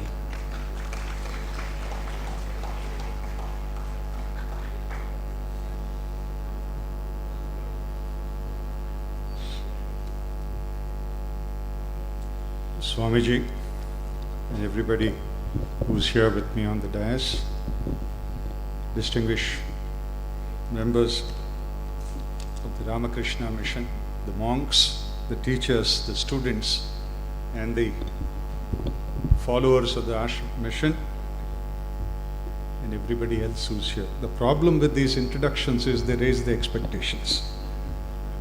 I hope I can rise to the occasion and do justice to the wonderful introduction that has been given. Thank you so much for your kind words. Today my life has come a full circle.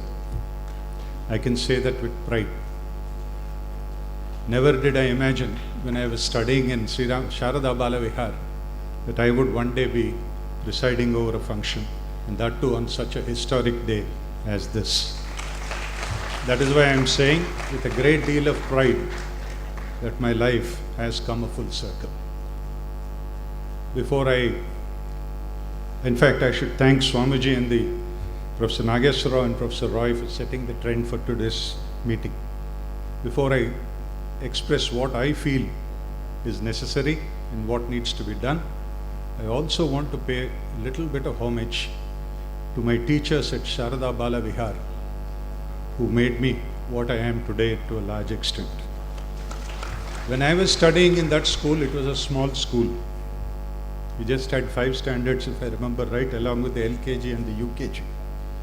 But the wonderful teachers that we had, headed by Swami Avimukhananda ji, Kamala teacher, of course, they introduced me to 2 things. The first was the library. It was a small library. As you know, all youngsters, it is very difficult to make a young person sit before a big book and make him read it. So with their foresight, they gave us books with lots of pictures in them and very little commentary in them. That ignited the liking for books, which has continued till this date. I cannot go to sleep without reading a good book. You give me a Kindle, I will not use it. You give me the YouTube and say there is a lecture, I will not listen. You give me a good paperback or a hardback, I will be at my happiest reading that book. Reading those books, gaining that knowledge has stood me in good stead, and that is one of the reasons why I am here today standing before you. To this, I owe an eternal debt of gratitude which can never be expressed in words to my teachers. To all the teachers who are here in the audience, my pranams. Please continue the good work. Please continue to inspire these youngsters. The second thing that the school taught me was linked to the game of cricket. Most of my friends from Visakhapatnam who are here will know I come from a family of cricket fanatics. My father was the head of the Andhra Cricket Association. I followed him. We were all actively involved in cricket. we had a very narrow place in which we had to play cricket in the school. To the right was the ladies' club, and that ladies' club had a very small wall. I was a left-hander, so if you hit the ball to the left and it went over the wall, you are immediately out. In order to stop from getting out and to play a good innings, I learned the power of concentration.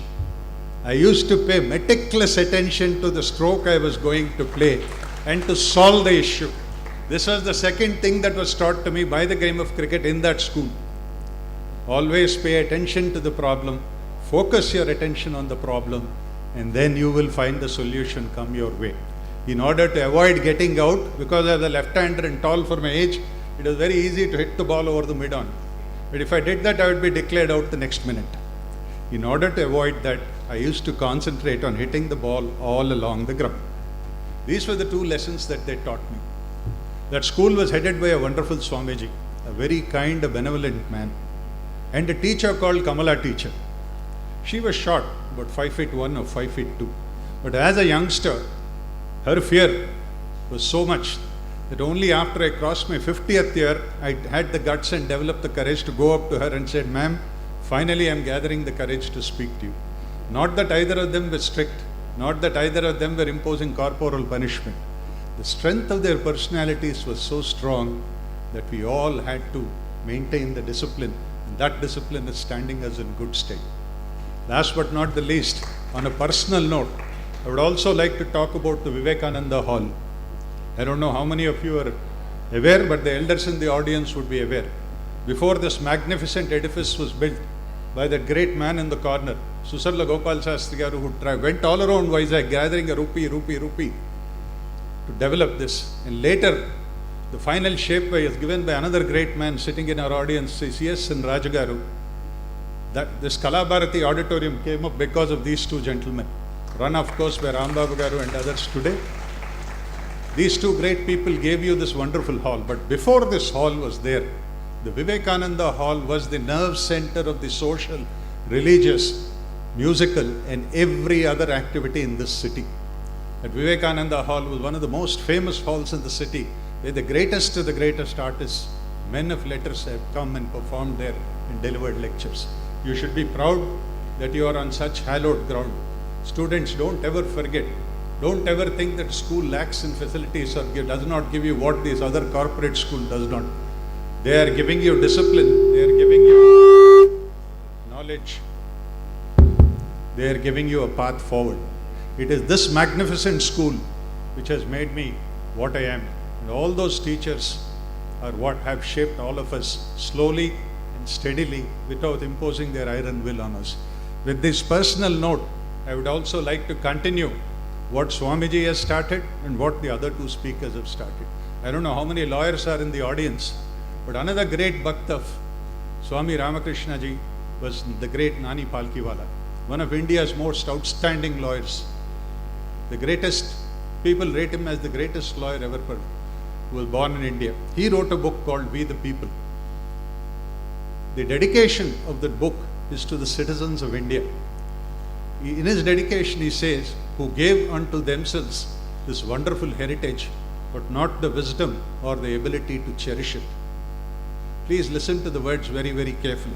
Who gave unto themselves a resplendent heritage, but not the wisdom or to cherish it. Who suffer and endure in peace without a true perception of their potential. Who suffer and endure in peace without a true perception of their potential. These were the words at the beginning of the great book by the great Nani Palkiwala. He talks of the resplendent heritage and the lack of wisdom in us to cherish it. How many of you are aware of the greatness of this nation called India? I still remember in early days when I was traveling in America with my wife. My wife was wearing a big, the bottu pettukuntaru kada, erra bottu pettukundi. The foreigner sitting next to my wife asked me, "What is this? Why are you wearing the bottu endu pettukunnaru?" Then I started explaining to him, this is a symbol of our South Indian tradition, this and that. The gentleman, after 10 minutes, he turned to me and said, "I'm surprised you talk such good English." He said, "I'm surprised you talk such good English." Naaku nadi kinda nunchi chirrettindi paiki. I said, "Sir, Christopher Columbus started to find a route to my country, he took a wrong turn and discovered your country. This is exactly what happened. Christopher Columbus, instead of turning left, he turned right. That is how he discovered what is called the West Indies and the current United States of America. There is a controversy about that. Let's leave it at that. That is the country we belong to.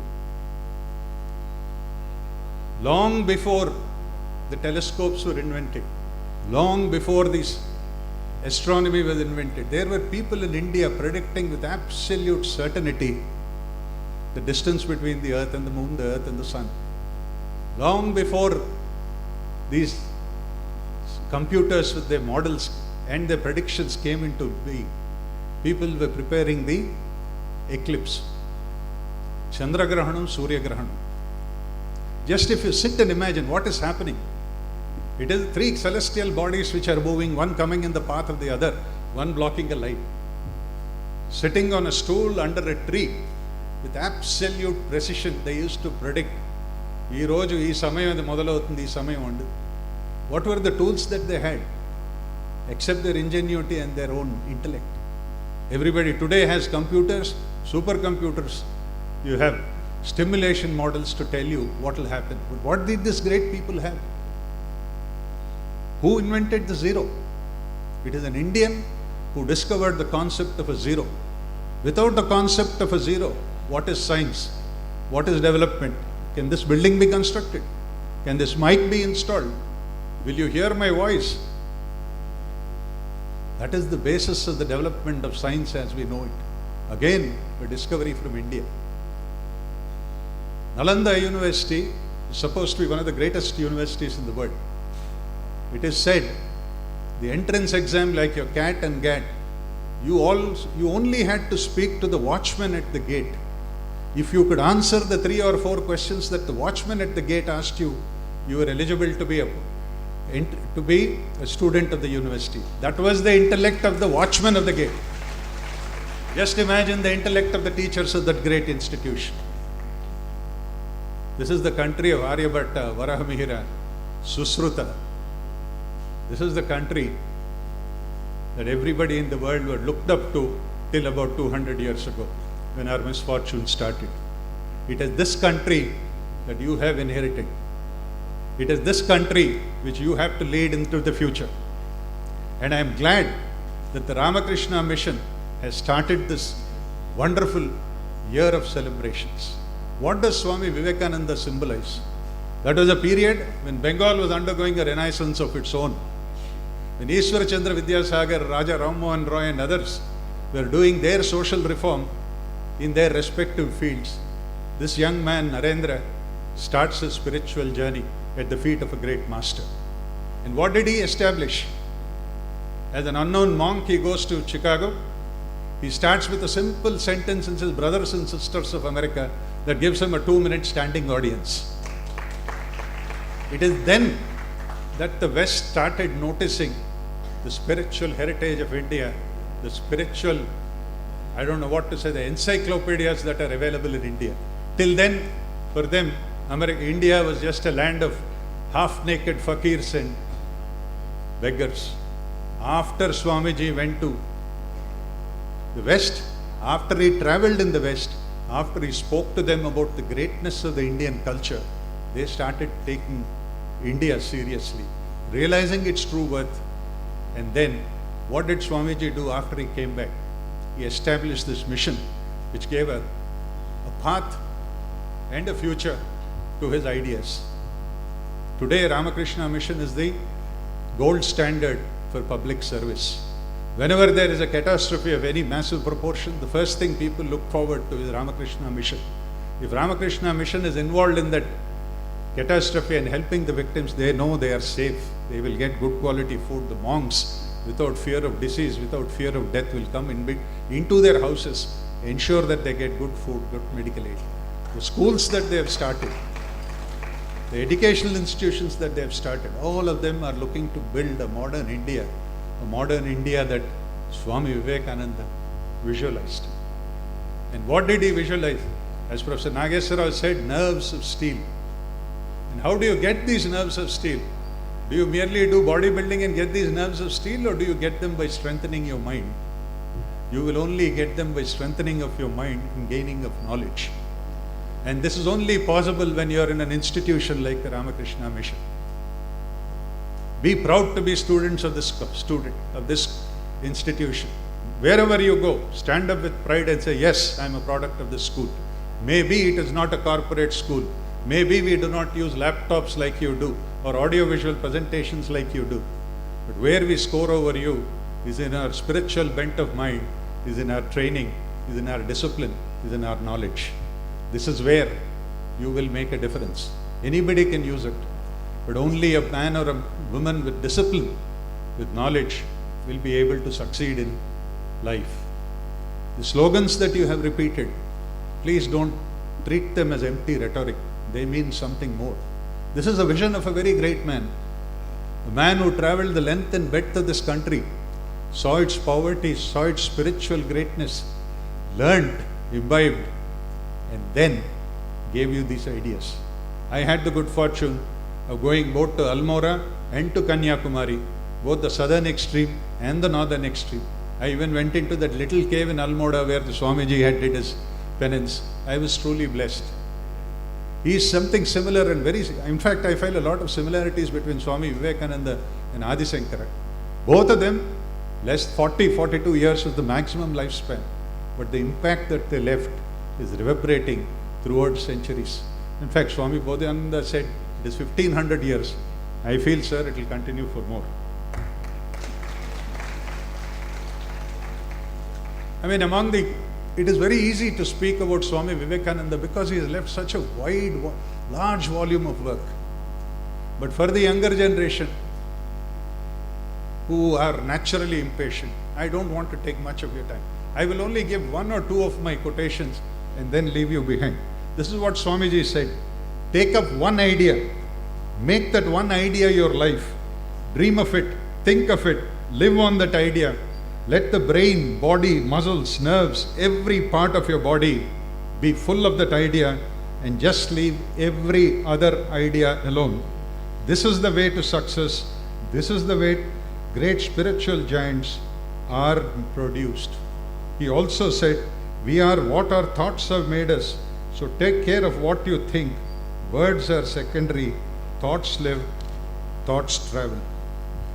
Since I was also speaking about cricket and sports, I'll also give you two examples.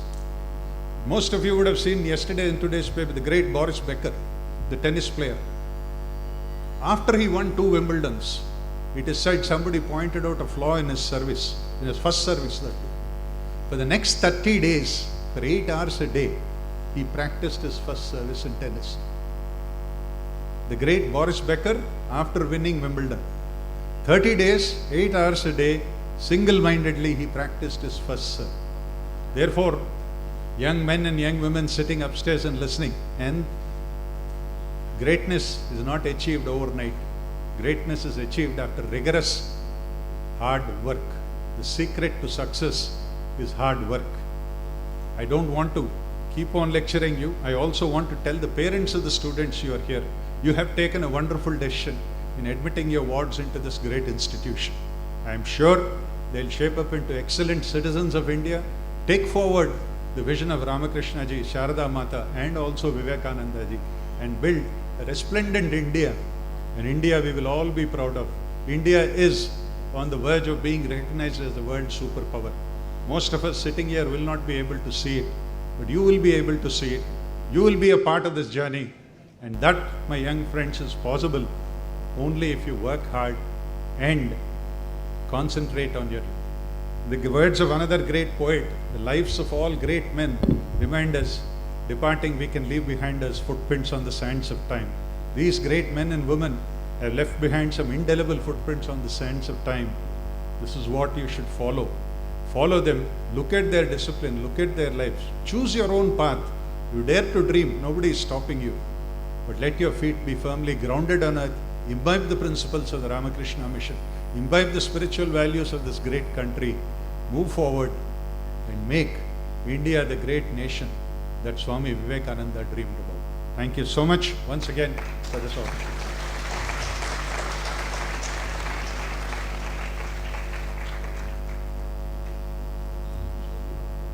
Thank you very much, Justice Swamiyajulu garu, for that trip down the memory lane and enlightening anecdotes from your own life.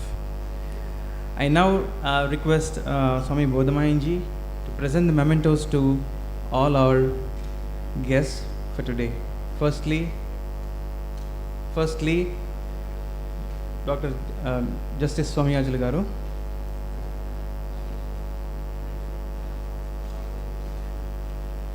I request all our young audience to please be silent, maintain the decorum of the occasion, and take advantage of it.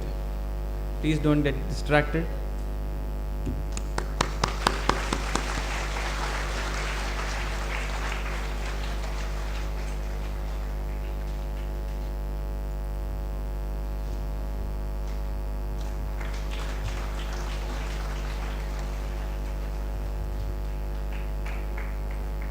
Our guest of honor, Professor G. Nageshwara garu.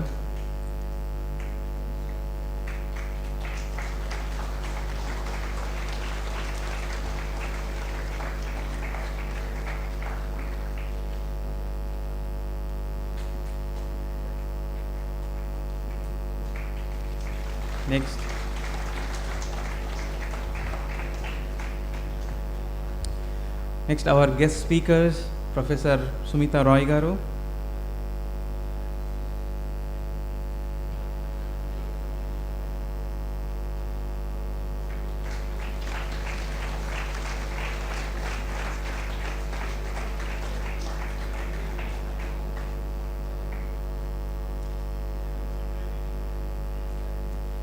Thank you, Swamiji.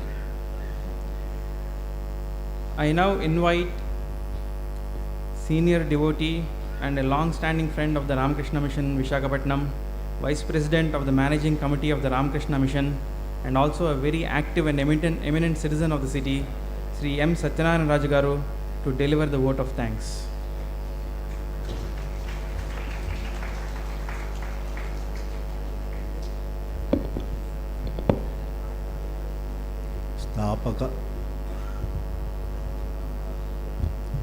స్థాపకాయ చ ధర్మస్య సర్వధర్మస్వరూపిణి అవతార వరిష్టాయ రామకృష్ణాయ తే నమః. పూజ్య స్వామీజీల గారికి, honourable justice గారికి, farmer vice chancellor Nageswararao గారు, doctor Sumitra Roy గారికి, భక్తులకు, విద్యార్థులకు నా హృదయపూర్వక నమస్కారాలు. రామకృష్ణుల వారు శివజ్ఞానే జీవసేవ అంటే ప్రతి వ్యక్తిలో దైవం ఉందని, వారికి చేసే సేవ పూజ అవుతుందని తెలియజేశారు. అలాగే వారు మధుర్నాథ్ బిశ్వాస్, రాణి రాస్మణి గారి అల్లుడితోటి కాశీయాత్రకు బయలుదేరతారు కొంత డబ్బుతోటి. మధ్యలో చాలా ఆకలి బాధతోటి బట్టలు లేకుండా ఉన్న ప్రజలను చూసి, బిశ్వాస్ నువ్వు ముందు వీళ్ళకి భోజనం బట్టలు అరేంజ్ చేయి, అప్పుడు లేదండి మనకి యాత్రకు డబ్బులు సరిపో, వెళ్ళకపోయినా పర్వాలేదు, మనం ముందున్న దేవుళ్ళని మనం వాళ్ళని సేవ చేశాకే వెళ్ళాలి అని చెప్తారు. వారి అశరీరమే ఈ రామకృష్ణ మిషన్. స్వామీజీ వెస్ట్లో ప్రయాణించినప్పుడు ఒక సంస్థాగతమైన కార్యనిర్వహణ లేకోకుండా ఏది మనం సాధించలేమని అనుకొని ఇట్లా ఒక మిషన్ స్టార్ట్ చేద్దాం అన్నప్పుడు వారి సోదరి బృందమే కొంచెం వ్యతిరేకత వ్యక్తం చేస్తుంది. అప్పుడు మహాజనని శారదమ్మ దగ్గరికి వెళ్ళి వారి పర్మిషన్ అడిగితే, సటన్లీ చేయనైనా, ఆయన ఉద్దేశం కూడా అదేనని ఆవిడ సంఘజనగా ఈ రామకృష్ణ మిషన్ ఏర్పాటైంది. రామకృష్ణ మిషన్ పవిత్రత, సేవ, ప్రేమ, భక్తి జ్ఞానాలు అన్నీ ఫౌండేషన్గా తీసుకొని వచ్చిన సంస్థ.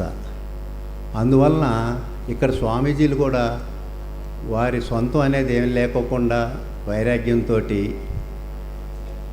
మన యొక్క భారతదేశం యొక్క సేవ దీనికోసమే అహర్నిశలు కష్టపడుతూ ఉండి వాళ్ళ ప్రేమ భావం ఒకసారి రుచి చూస్తే ఇంకా మనం ఆ మఠానికి వెళ్ళకోకుండా ఉండలేమన్నమాట. వాళ్ళు అందించే అంత నిస్వార్థమైన ప్రేమ మనందరినీ ఇచ్చేస్తుంది. శారదమ్మ గారు కూడా తలంపుతోటే ఈ రామకృష్ణ మిషన్ రావటం అయింది. ఎలా అంటే ఆవిడ బౌద్ధగా వెళ్ళినప్పుడు అక్కడ ఉన్న సన్యాసులకు ఉన్న వసతి భోజన సదుపాయాలు చూసి ఠాకూర్ శిష్యులకు కూడా ఏమీ ఆవాసం లేదు, భోజనం లేదు, అది ఏర్పాటు చేయమని ప్రార్థనతోటి రామకృష్ణ మిషన్ ఎస్టాబ్లిష్ అవటం అయింది. ఆ తర్వాత అందరికీ తెలుసు వాళ్ళు చేసే విద్య, వైద్య, ఈ విపత్తులు అప్పుడు వచ్చే సర్వీసెస్. ఆ విధంగా మనందరికీ ఇక్కడికి వచ్చిన వారికి రెండే ఇది. రామకృష్ణ వారు సర్వదేవదేవ స్వరూపులు, అంటే వారిని పూజిస్తే ఇంకా అందరినీ పూజించినట్టు అనేది ఒకటి. రామకృష్ణ మిషన్ అంత ముందున్న మనకి మాతృదేవోభవ, పితృదేవోభవ, ఆచార్య దేవోభవ, అతిథి దేవోభవాలకు దరిద్ర దేవోభవ, రోగి దేవోభవ, మూర్ఖ దేవోభవ అని ముగ్గురిని యాడ్ చేశారు. అంటే వాళ్ళని దేవుళ్ళుగా చూసి మనని సేవ చేయమన్నారు. ఆ విధంగా ఇందాక నాగేశ్వరరావు గారు, సోమయాజీ, రామకృష్ణ మిషన్ ఎప్పుడు సమాజంలో ఉన్న లోయెస్ట్ డౌన్ ట్రాడన్ని ఎలా పైకి తీసుకురావాలి, వాళ్ళ ఉన్న స్థితి నుంచి ఎలా పెంచాలి అనేదే ముఖ్య ఉద్దేశంతో పనిచేస్తుంది. వివేకానంద స్వామి వారి తర్వాత రంగనాథానంద స్వామి గారు మన సనాతన ధర్మాన్ని సుమారు 30 సంవత్సరాలు, ప్రతి సంవత్సరం 6 నెలలు చొప్పున 100 దేశాల్లో మన సనాతన ధర్మాన్ని వ్యాప్తి చేశారు. ఇది ఒక రిలీజన్ కాదు. హ్యూమన్ కైండ్కి ఏది మంచిదో అది ఆ అలవాట్లని తెలియజేయటమే రామకృష్ణ మిషన్ యొక్క ఉద్దేశం. మనందరికీ ఒక ఫౌండేషన్ కావాలి, అదేంటి? క్యారెక్టరు. ఆ క్యారెక్టర్ ఫార్మేషన్ అనేది మన జీవితంలో ప్రతి నిమిషం కౌంట్ అవుతుంది. మనకు 3 మనసులు ఉంటాయి. ఒకటి చేతన మనసు, అవచేతన మనసు, సూపర్ కాన్షియస్ మైండ్. మూడవది చేతన మనసులో మనం అంతా ఇదవుతుంటాం. మనం చేసే ఆలోచనలు, మాటలు, చేతలు మన అవచేతన మనసులో ముద్రలుగా ఏర్పడతాయి. ఆ ముద్రలన్నీ కలిపి మన అలవాట్లుగా అవుతాయి. ఆ అలవాట్లన్నీ కూడా క్యారెక్టర్గా ఫార్మ్ అవుతాయి. అందుకని ప్రతి నిమిషం మనం జాగ్రత్తగా ఉండాలి. స్వామీజీ అందరిలో దివ్యత్వం ఉందన్నారు. శ్రద్ధతోటి దాన్ని ప్రకటన చేయటంలోనే మనిషిలో ఉన్న వ్యత్యాసం. మీరందరూ స్వామీజీ ఎంత ఆత్మవిశ్వాసం నింపారంటే మనలో, మనం ఎంత మంచి కార్యాన్నైనా సులువుగా చేయగలం అనేది. ప్రతి ఒక్కళ్ళు వాళ్ళకి ఇష్టమైన దైవాన్ని తీసుకుంటే మన మానవుడిగా మన శక్తులు లిమిటెడ్. ఇన్ఫినిట్గా ఉన్న వారి శక్తుల్ని మనం రిసీవ్ చేసుకొని మంచి కార్యాలు చేయగలుగుతాం. As a vote of thanks, ఈ మేము పిలవగానే వచ్చిన జస్టిస్ సోమయాజులు గారికి, ప్రొఫెసర్ నాగేశ్వరరావు గారికి, సుమితా రాయ్ గారికి, ఇచ్చేసిన పెద్దలకు, విద్యార్థులకు, కళాభారతి యాజమాన్యానికి మాకు మంచి వెన్యూ ఇచ్చినందుకు, అలాగే ఈ ప్రింట్ అండ్ ఎలక్ట్రానిక్ మీడియా వారికి, అలాగే ఈ ప్రసాదాలు మాకు అందించిన వారికి, ఈ కళాభారతి స్టాఫ్ కూడా కోఆపరేట్ చేసి ఇదంతా బాగా నిర్మించినందుకు, సార్కి ఎస్కార్ట్గా వచ్చిన పోలీసు మరియు ఈ వాలంటీర్స్ అందరికీ మా హృదయపూర్వక ధన్యవాదాలు తెలియజేస్తూ సెలవు తీసుకుంటాం.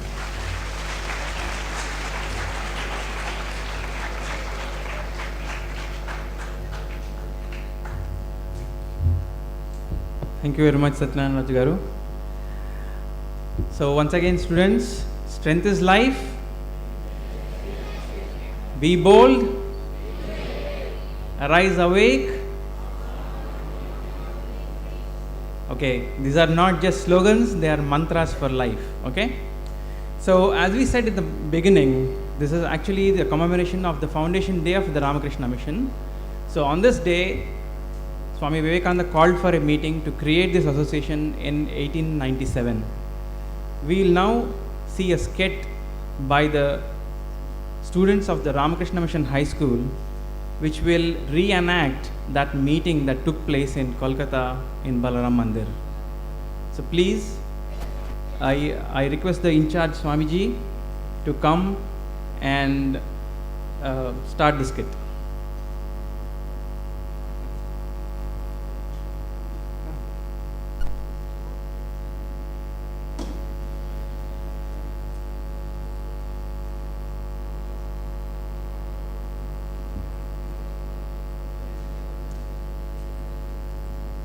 So students, while the stage is being set for the skit, let us go through a few quotations of Swamiji. This is from the book that you will receive shortly. Swamiji's quotation: "This is a great fact. Strength is life, weakness is death. Strength is felicity, life eternal and immortal. Weakness is constant strain, misery, and weakness is death."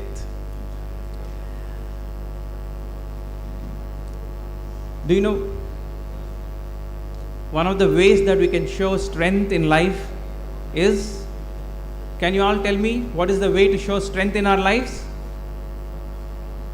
How do you show strength in life? It's not strength by weights or gyms, right? The greatest strength is in control of oneself, self-restraint. Okay? I hope you can display that for the day today. I hope you all stay silent, not disturb the skit, and take advantage of it.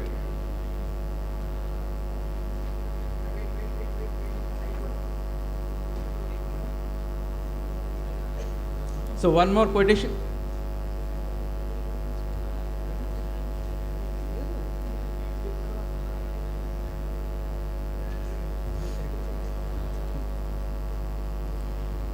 Never say no, never say I cannot, for you are infinite. Even time and space are nothing compared to your nature. You can do anything and everything. You are almighty. Look at the faith.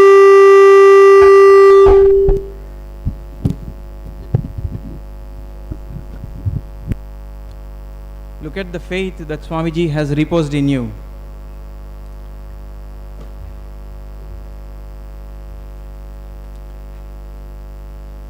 Be strong, my young friends. That is my advice to you. You will be nearer to heaven through football than through the study of Gita. These are bold words, but I have to say them, for I love you. I know where the shoe pinches. I have gained experience a little. You will understand Gita better with your biceps and your muscles a little stronger. This is the life-giving message of Swamiji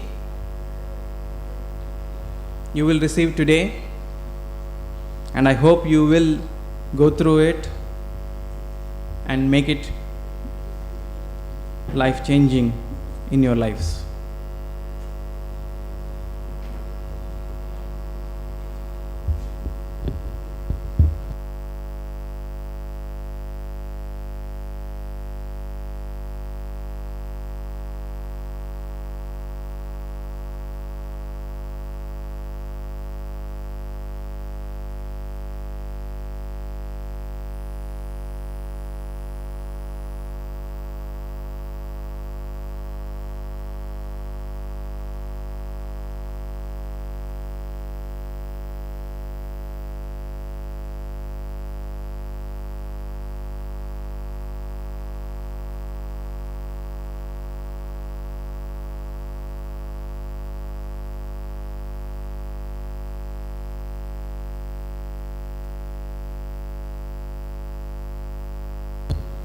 Continuing with my excerpts while the stage has been set, Swamiji's quotation again: if there is one word that you find coming out like a bombshell from the Upanishads, bursting out upon the masses of ignorance. It is the word fearlessness.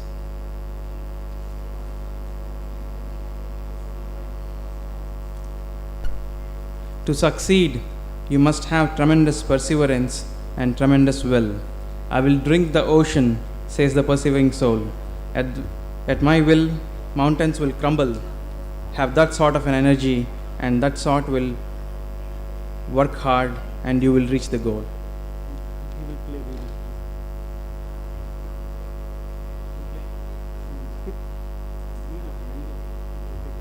Okay. The setting of the stage is taking a little bit time, so we'll play a video for you while you wait. I request the video people to switch off the lights few men on the who stage. had faith in themselves.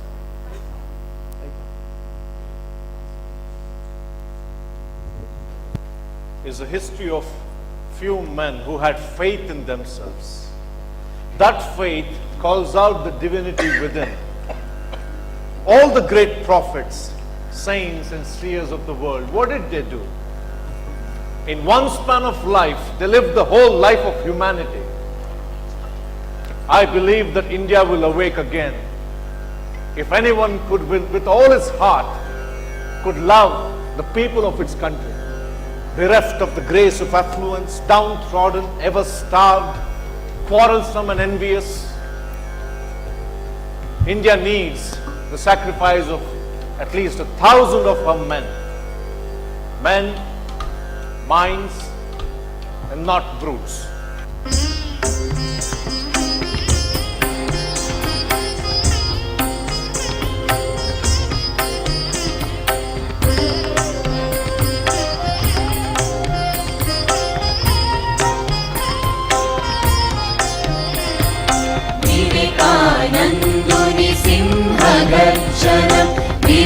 विवेकानन्दुनि सिंहगर्जनं भारतयुवता विनुवा वज्रपातमिति अग्निमन्त्रमिति वज्रपातमिति अग्निमन्त्रमिति दिव्यतेजमिति कनुमा शक्तिपुञ्जमिति कनुमा विवेकानन्दुनि सिंहगर्जनं भारतयुवता विनुमा वज्रपातमिति अग्निमन्त्रमिति दिव्यतेजमिति कनुमा शक्तिपुञ्जमिति कनुमा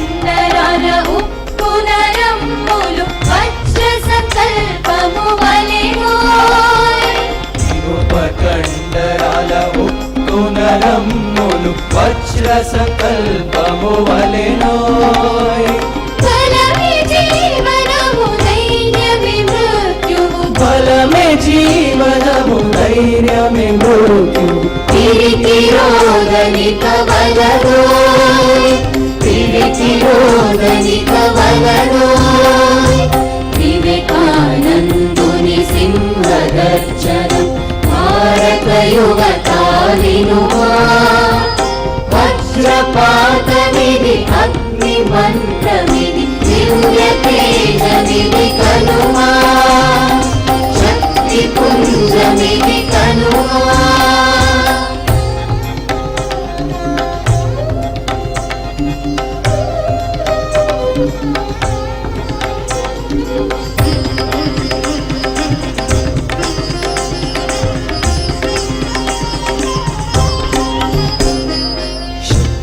సర్వస్వము నీలో నిక్షిప్తము సకలం నీకు సంభవము శక్తి సర్వస్వము నీలో నిక్షిప్తము సకలం నీకు సంభవము ఆది పరాశక్తి అమృత పుత్ర ఆది పరాశక్తి అమృత పుత్ర ఆదమ నిదురపోకుమా ఉత్తిష్ట భారతదెంబా యువత ఆత్మశ్రద్ధతో పదముందుకు ఇక ఉత్తిష్ట భారతదెంబా యువత ఆత్మశ్రద్ధతో పదముందుకు సంచేతను ఛేదించు బంధాలను ఖండించు స్వామీజీ దీవెన వినుమా నిజ దివ్యత్వము కనుమా నిజ దివ్యత్వము కనుమా వివేకానందుని సింహగర్జనం భారత యువత వినుమా వజ్రపాతమిది అగ్ని మంత్రమిది దివ్య తేజమిది కనుమా శక్తి పుంజమిది కనుమా దివ్య తేజమిది కనుమా శక్తి పుంజమిది Kanuma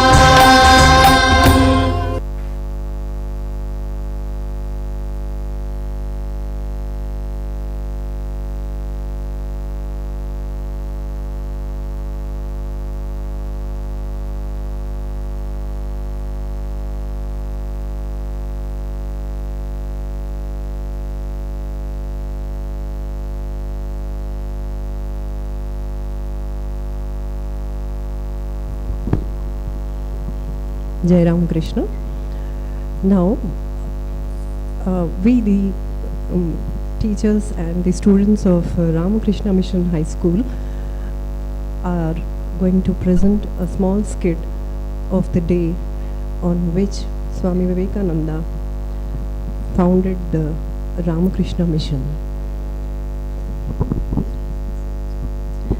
The students of 9th class are going to present this skit, and I hope you all enjoy it. Thank you.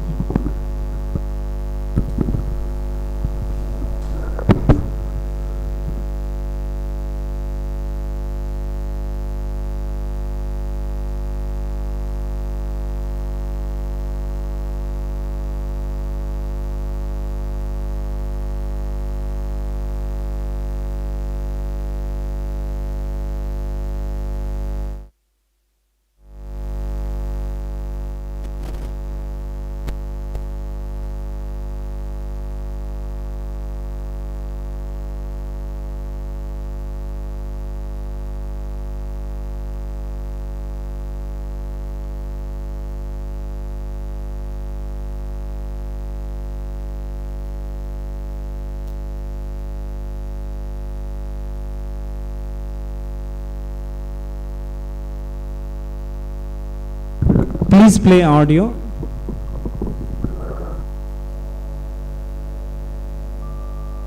I offer my humble pranams to Sri Thakur, Holy Mother and Swami Vivekananda. My pranams to all of you present here. Today, I have a wonderful opportunity to showcase the greatness of Swami Vivekananda as holistic scientist. He said the demarcation between science and religion must be erased. A holistic approach and attitude was a dimension explored by Swami Vivekananda to fathom the reality or the ultimate truth. Swami Vivekananda called a meeting with the monastic and lay devotees at Balram Bose's residence. He asked the cooperation of monastic and householders and the disciples of Sri Ramakrishna to organize the educational, philanthropic and religious activities which had to be carried out in a systematic way. All the members enthusiastically approved of Swamiji's proposal of Ramakrishna Mission Association. This association had two action plans both in India and abroad, in starting centers for preaching Vedanta and train members of Ramakrishna order. Amongst all the disciples of Sri Ramakrishna, it was Swami Vivekananda who saw in the master not a person only, but an apostle of realization and renunciation. but that of service to humanity in spirit of worship.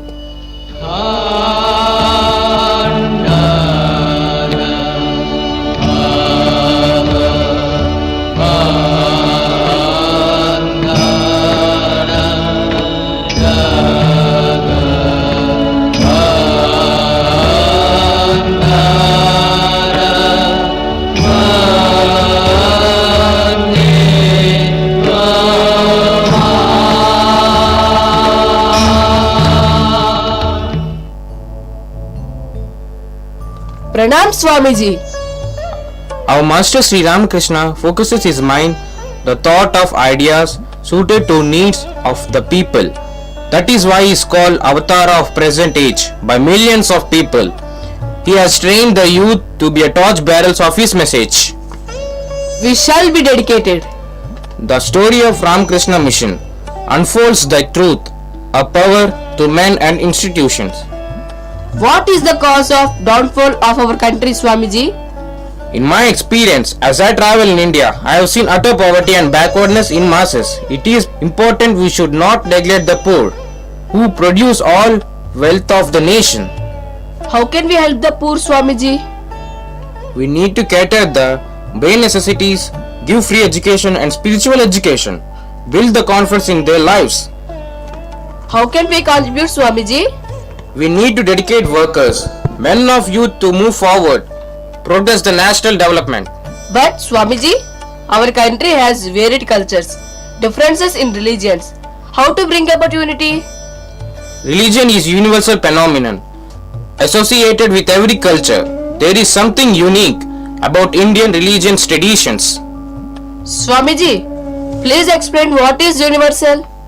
Just as science is one and universal, also religion is one and universal. The Upanishads in India says that universal religion is common ground for all religions, which solve the problems of life. What should be the main purpose of our mission, Swamiji?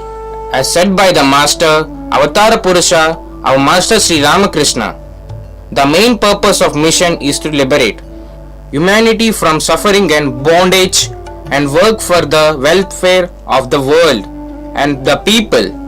I wish that you are totally imbibed in the given ideology and plan accordingly. I need to go and complete my task. Atmano Mokshadam Jagat Itayacha. It is a liberation of our own self and do good to the world. After the resolution of Ramakrishna mission, office bearers were appointed. Swamiji himself became the General President. Swami Brahmananda was appointed President. Swami Yogananda was appointed the Vice President of the Calcutta Center. When the meeting had broken up and most of the lay members had departed, Swamiji had a conversation with Swami Yogananda. Swamiji made him realize and said, Sri Ramakrishna is far greater than his disciples understand him to be. He is an embodiment of spiritual ideas, capable of development in infinite ways. Even if one can find a limit to the knowledge of Brahman, one cannot measure the unfathomable depths of our Master's mind. One gracious glance of his eyes can create 100,000 Vivekanandas at this instant. But if this time he chooses instead to work through me, making me his instrument, I can only bow to his will. What would be the name of the association, Swamiji? The association will bear the name of him, in whose name we have become sannyasis. Him, taking whom as your ideal, you are leading the householder life in the field of activity. This samsara, him whose holy name and the influence of whose unique life and teachings have within 12 years of his demise spread in such an unthought of the way, both in the east and the west. Let this Sangha therefore be named the Ramakrishna Mission. May you all help in this work. What should be the activity of the organization, Swamiji? To train men so as to make them competent to teach such knowledge or science as are conducive to the material and the spiritual welfare of the masses. To promote and encourage arts and industries, to introduce and spread among the people in general Vedantic and other religious ideas in the way in which they were elucidated in the life of Sri Ramakrishna. So the work has now begun in this way. Let us see how it succeeds by the will of Sri Ramakrishna. You are doing these things by Western methods. Would you say that Sri Ramakrishna left us any such instructions?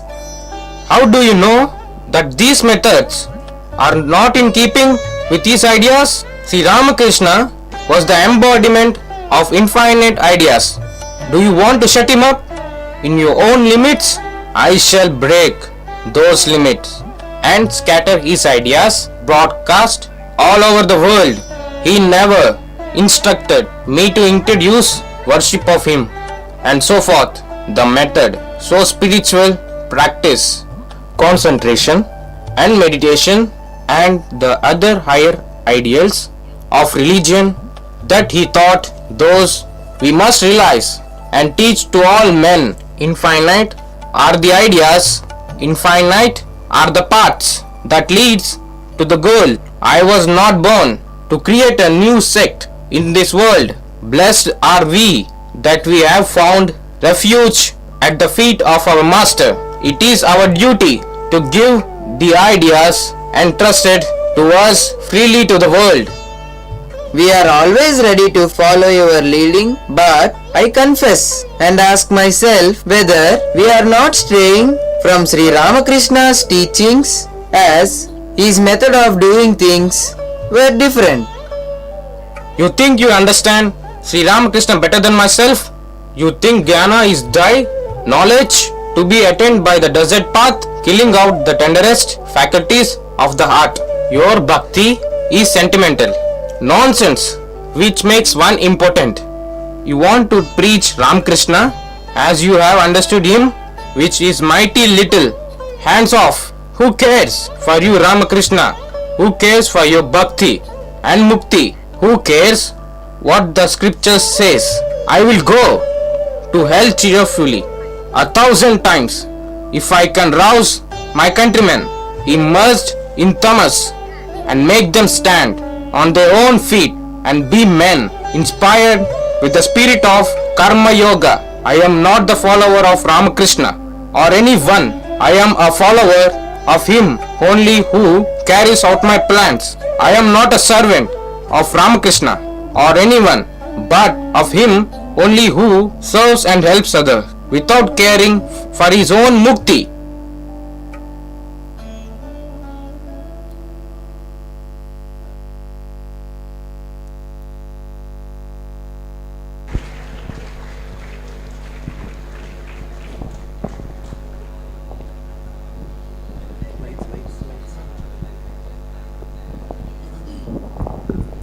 Now the second half of the scene.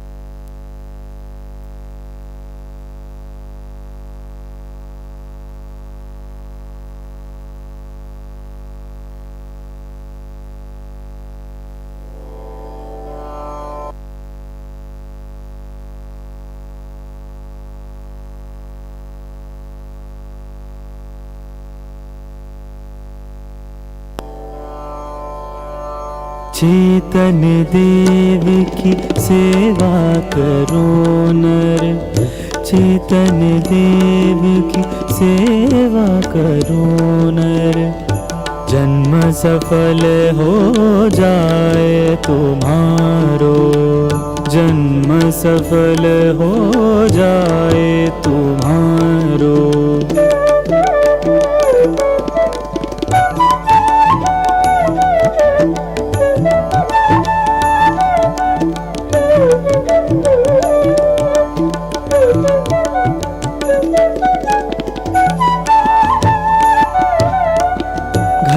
घट पूरण एक निरंजन घट घट पूरण एक निरंजन द्वैत भाव सब दूर निवारो चेतन देव की सेवा करो नर जन्म सफल हो जाय तुम्हारो जन्म सफल हो जाय तुम्हारो।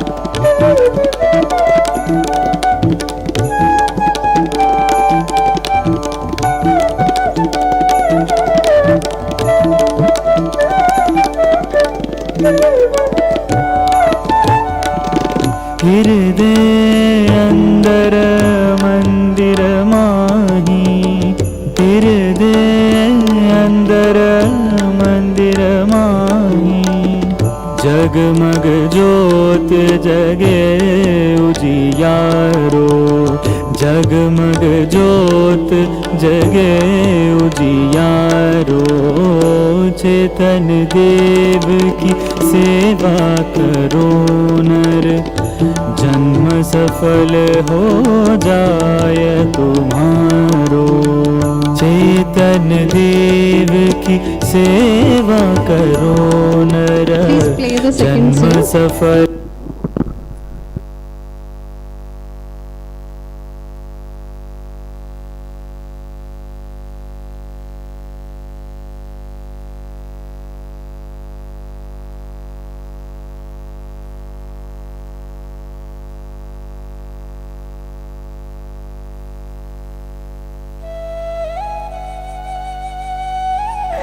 An enthusiastic discussion is going on between the devotees of Ramakrishna mission, and the highlight is the motto and the principles of the monastic order.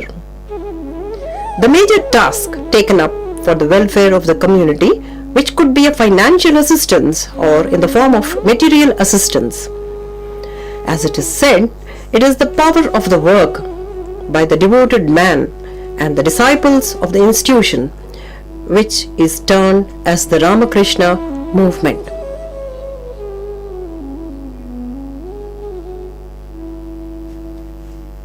I heard that the Ramakrishna mission was actually started in the month of May, long back.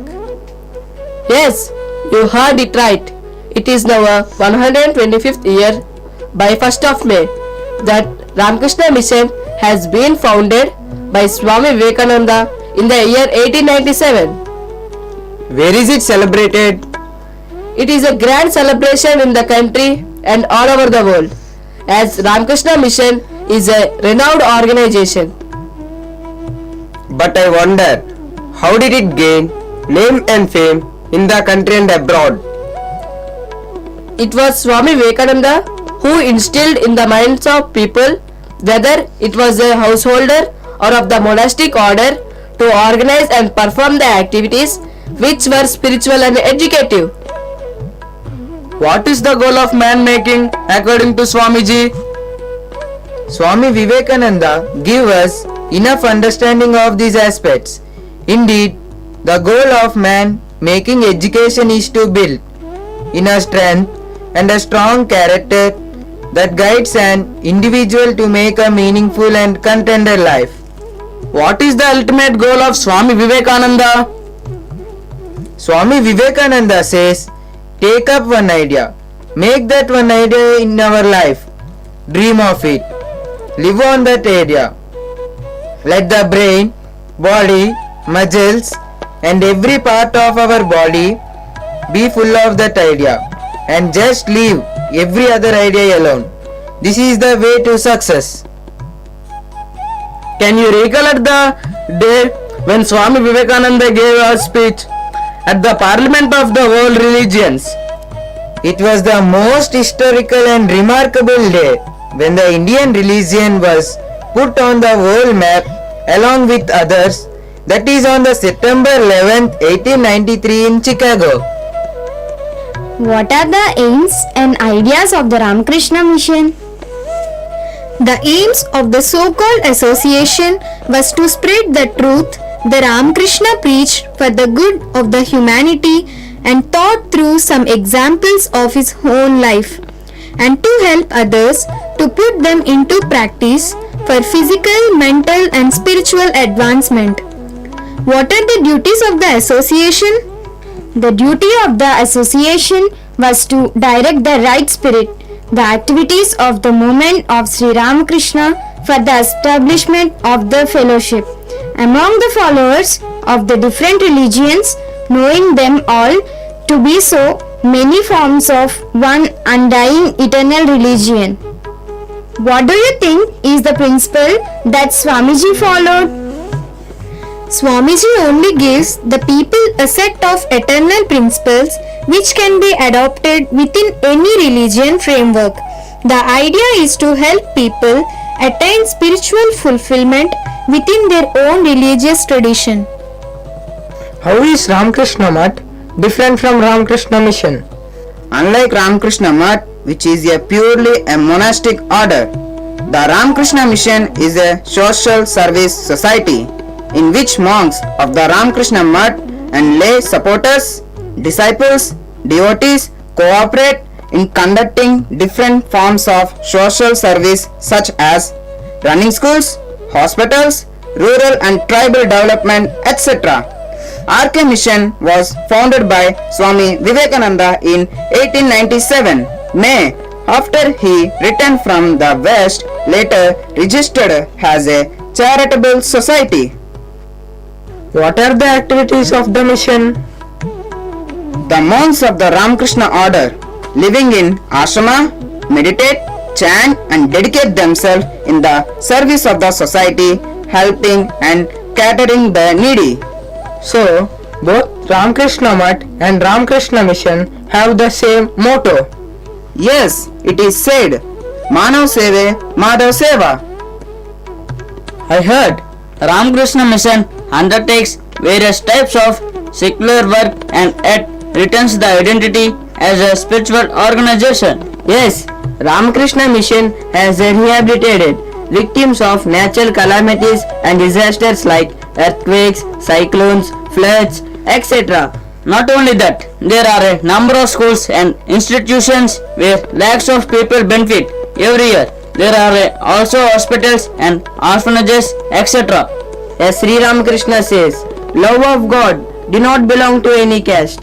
Achieving God was not by salvation, but through work. Paramahamsa could say, to be kind to human is to be kind to God, because God resides in every man. He said that religions are different but lead to single goal, God. Yes, even today and for the future generations to come, the Ramakrishna Mission stands as a dedication to Sri Ramakrishna Paramahamsa as an organization, which forms the core of the Ramakrishna spiritual movement. I am proud to belong to a religion which has taught the world both tolerance and universal acceptance. All power is within you. So let us all put our power and strength in the mission of Sri Ramakrishna. Jai Sri Ramakrishna, Jai Sadamai, Jai Swami Vivekananda.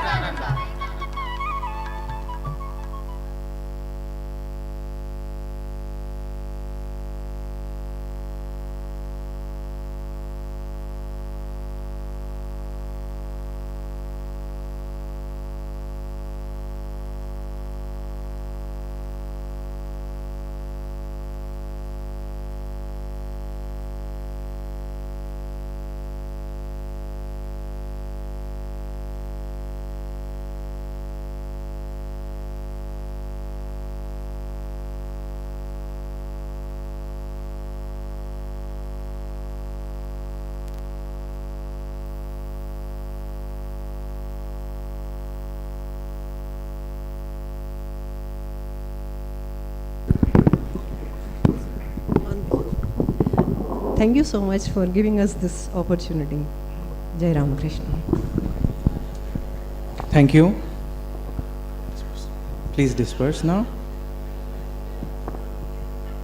Thank you to all the students who participated of the Ramakrishna Mission High School. And special thanks to V. Anantavalli Madam and Namita Pal Madam for conducting this skit. In conducting the proceedings of the day, we received a lot of help from the Kalabharati staff and also from other devotees.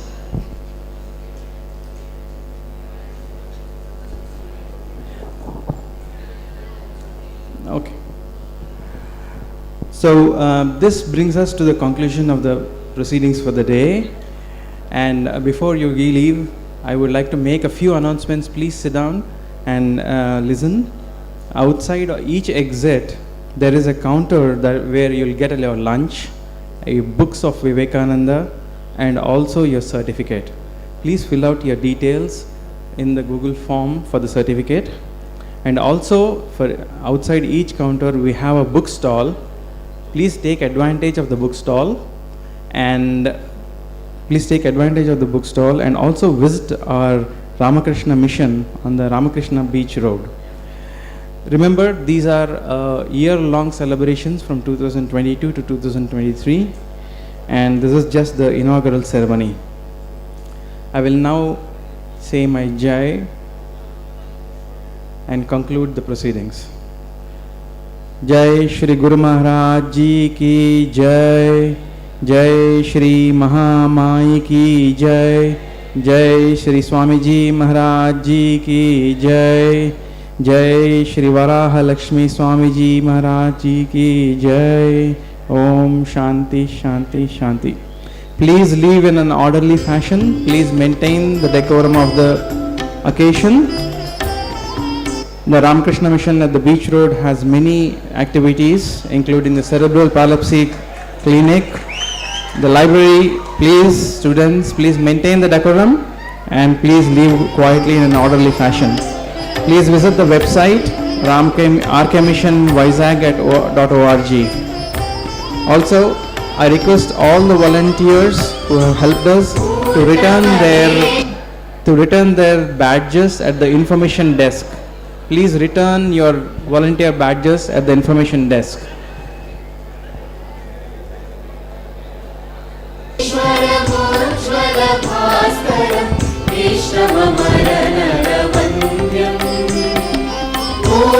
Maheshwara Bhojwala Bhaskaram Ishtamamaranaravam